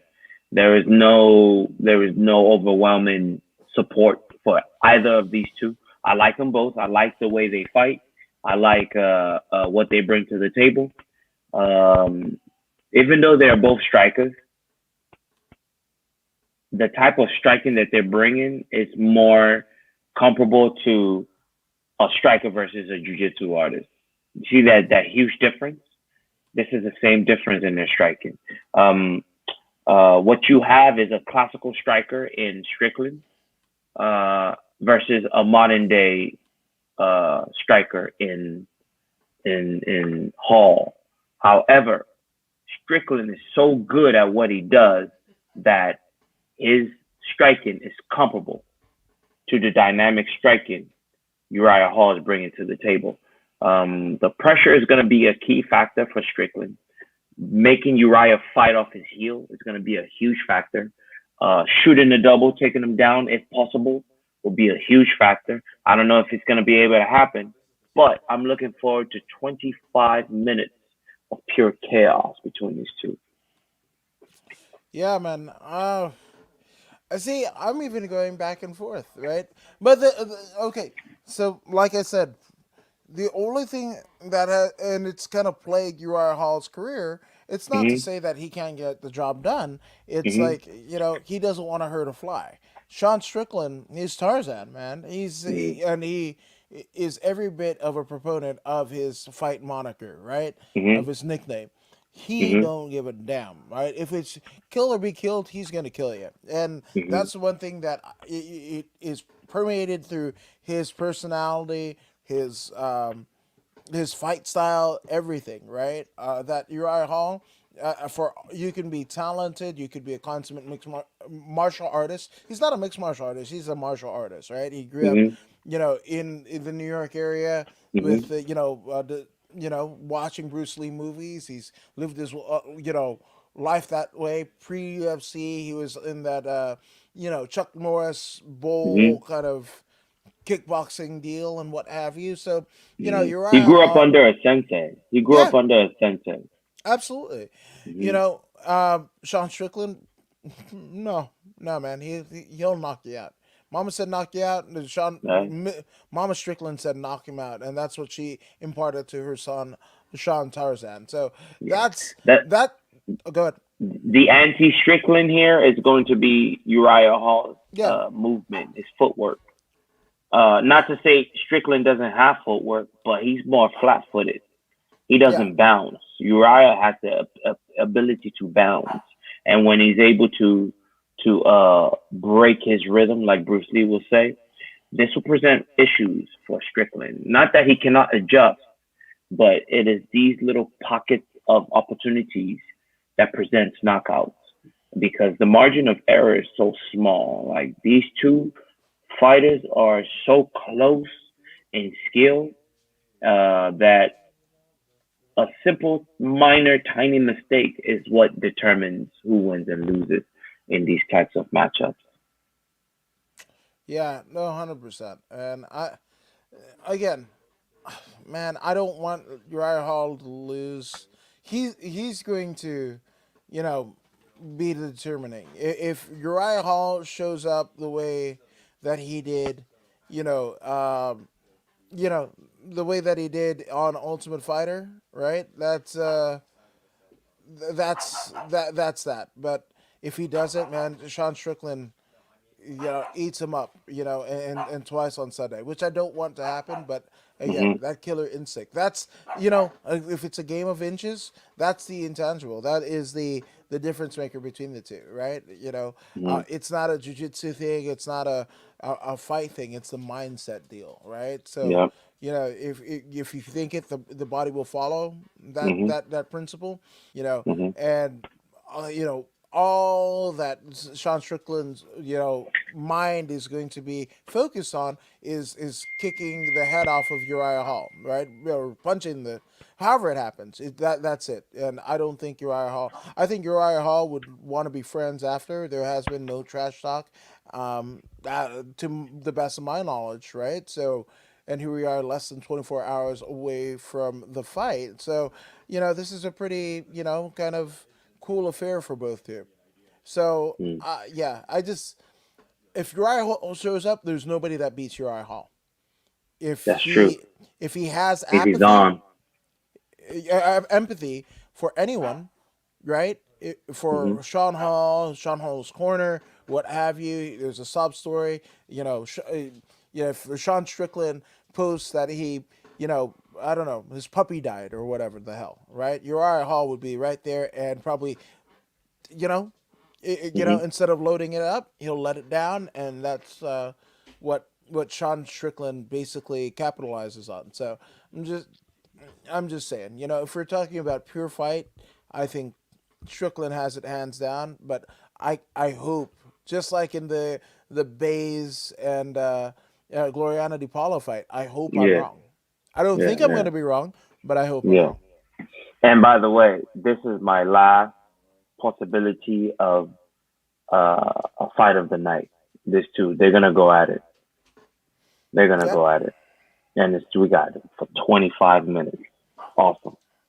Yeah, no, man. So that is UFC Fight Night, Hall versus Strickland. That is going to be live and free to you if you have ESPN Plus. So definitely check ESPN Plus out because I couldn't be a greater proponent of it. Three of Yep. my favorite things in all of like consumption. We've got the PFL, Professional Fighters League, right, and Hmm. all of the wonderful 30-minute profiles that they have on their fighters or the tournaments or whatever. Couldn't be Hmm. better. In addition to Hmm. that, again, 30 for 30 30 for 30 is probably some of the best sports oriented content you know Yep. in the world, in sport and whatever. Hmm. Some of the pieces have been nominated for Emmys and won, or Oscars Hmm. and won. Like it's just a deal. And on top of Hmm. that, you've got UFC. And that is the only way that you can buy the UFC pay per views is via ESPN Plus if you live in North Hmm. America. Hmm. So Hmm. Yeah, man, it's gonna be a good one. Shout out to all the fighters competing, not only on this card but also Bellator 263.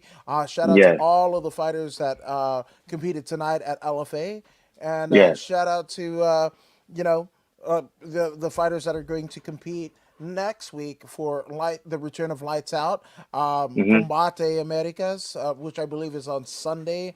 Um, mhm, this weekend. mhm. So yeah, man, there's a whole lot of fights. Couldn't be a better time to be a fight fan. Shout out to the BKFC the last weekend. Just shout out to everyone, every reporter, fighter, coach, promoter. Shout out to you guys because without you guys and gals doing the work, we wouldn't be here. So thank you all. Thank you all for joining us here at Voodoo in the Woods. And Voodoo, Mhm. where can they find you, good sir, on Oh, before social you go media? looking for me, man, before you go looking for me, I want you to look out for Jonathan Kiros at the Bellator card tomorrow. Uh, Khabib's cousin, or whatever he is to him, Usman.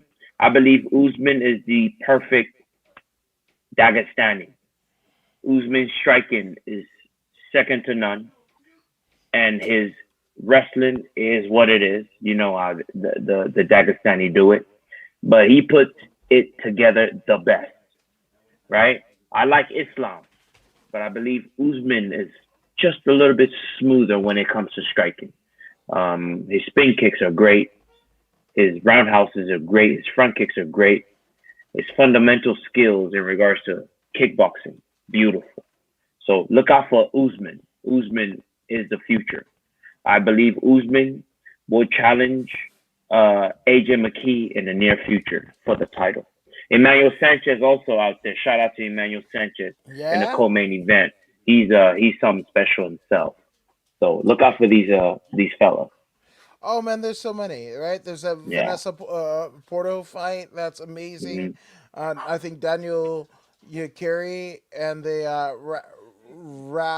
Rabadanov fight will Yeah. be Yeah. fun too.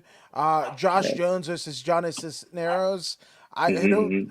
Somebody's getting knocked out. Somebody gonna get hurt Somebody's getting knocked real. the F out. You know, Georgie Kraken against Kiefer Crosby of Right. Ireland.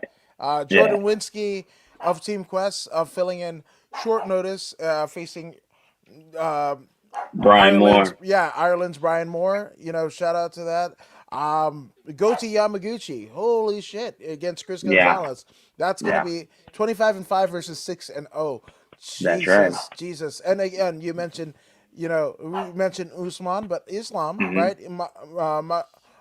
Mamedov, right, Hmm. against former Bellator world champion Brett Primus. Primus. Holy shit. Yeah. Yeah. I mean, again, nothing against the UFC and everybody competing on the card, but uh, Stacked. yeah, both. Yeah, this is can't miss. So and Yeah. for you guys that are on this is a incentive to check out the what is it? The Paramount Network, man. You get Yep. all of the Squish Bob that your kids love and enjoy, and iCarly, I guess, for you and what have you. But regardless of whatever, you get Combate Americas and Bellator. If you have a streaming service and you're a fight fan, chances are fight culture is going to permeate via documentary, movie or whatever, Netflix, Hulu, Amazon, whatever. You don't have to. You can literally throw a dart at a streaming service. You can throw a dart at Pluto's got fights. Pluto's got wrestling. Like Hmm. if you're a combat sports fan, just check it out. You'll be glad you Hmm. did. And again, just yeah, man, amazing. And So the very best thing about this Bellator card is gonna be the fact that it's going down in the forum in Inglewood. yeah, man. So And you already know we're always up to no good in Inglewood.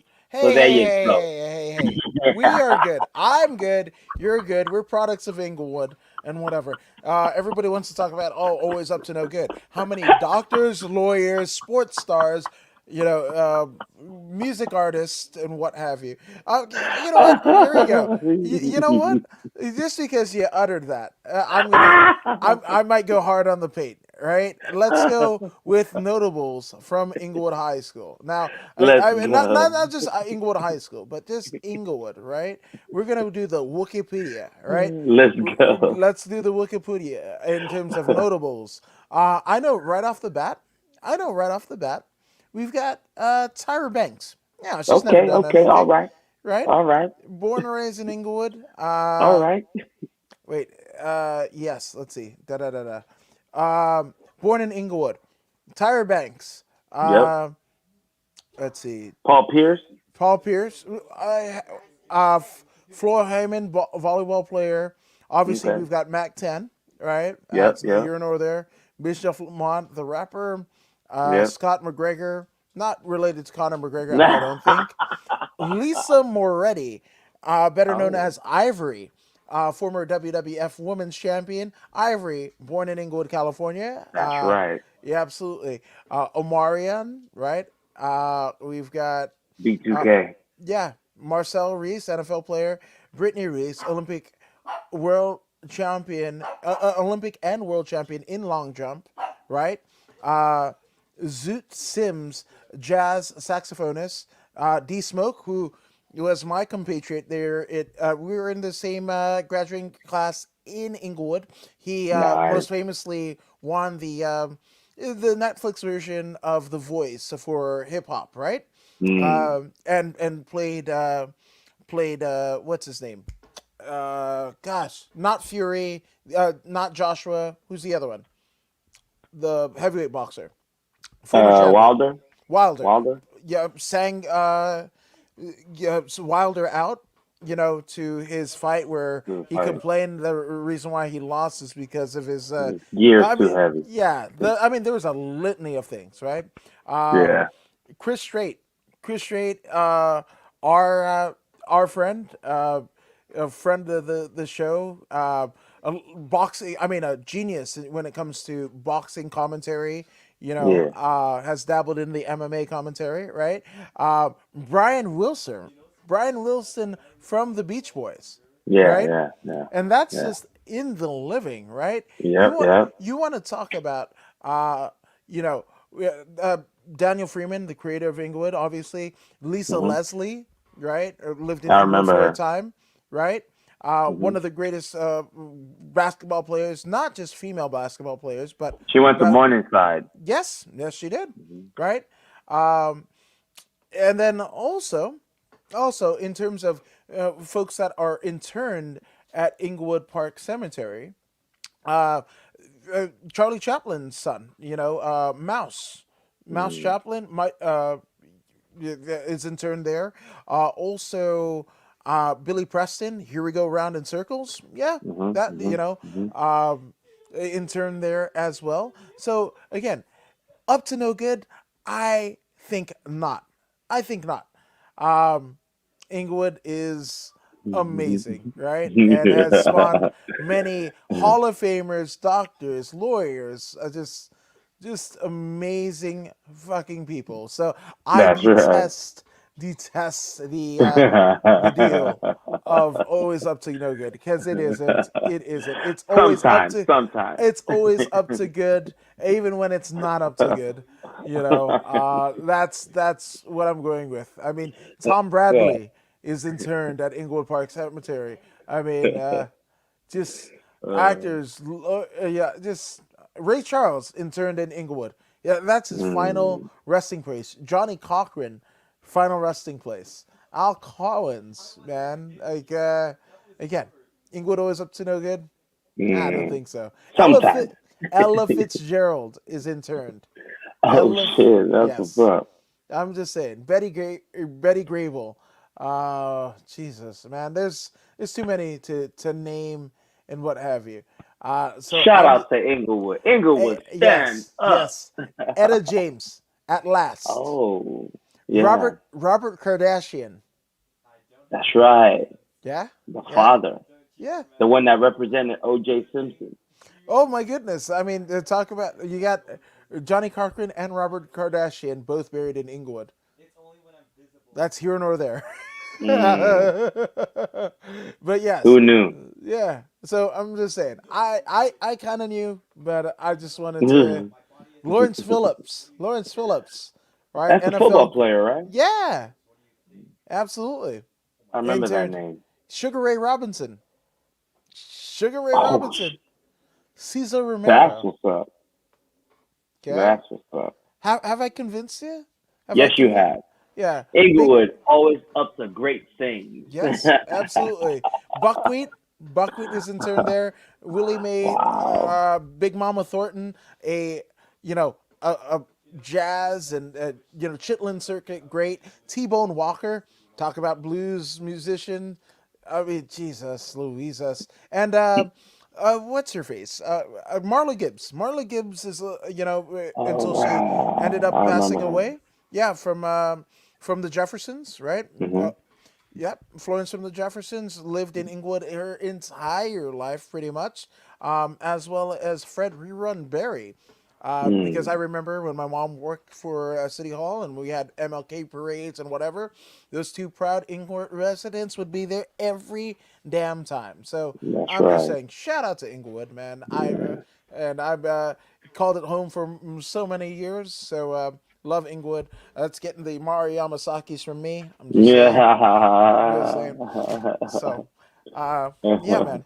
So, again, Voodoo, where can they find you, good sir, on social media? Look for me on YouTube. Look for me on Instagram. Look for me on Facebook page. Look for me on Twitter. You'll find me on those places right there. Yes, yes. And I'm According Woods. You can find me all across the interwebs with all of that stuff. Yeah, and it's podcasts, dad memes, and people getting fucked up on the internet, and I put it to music. That's what you get when you follow me. Never forget. But we will see you sometime Sunday for more Voodoo in the Woods.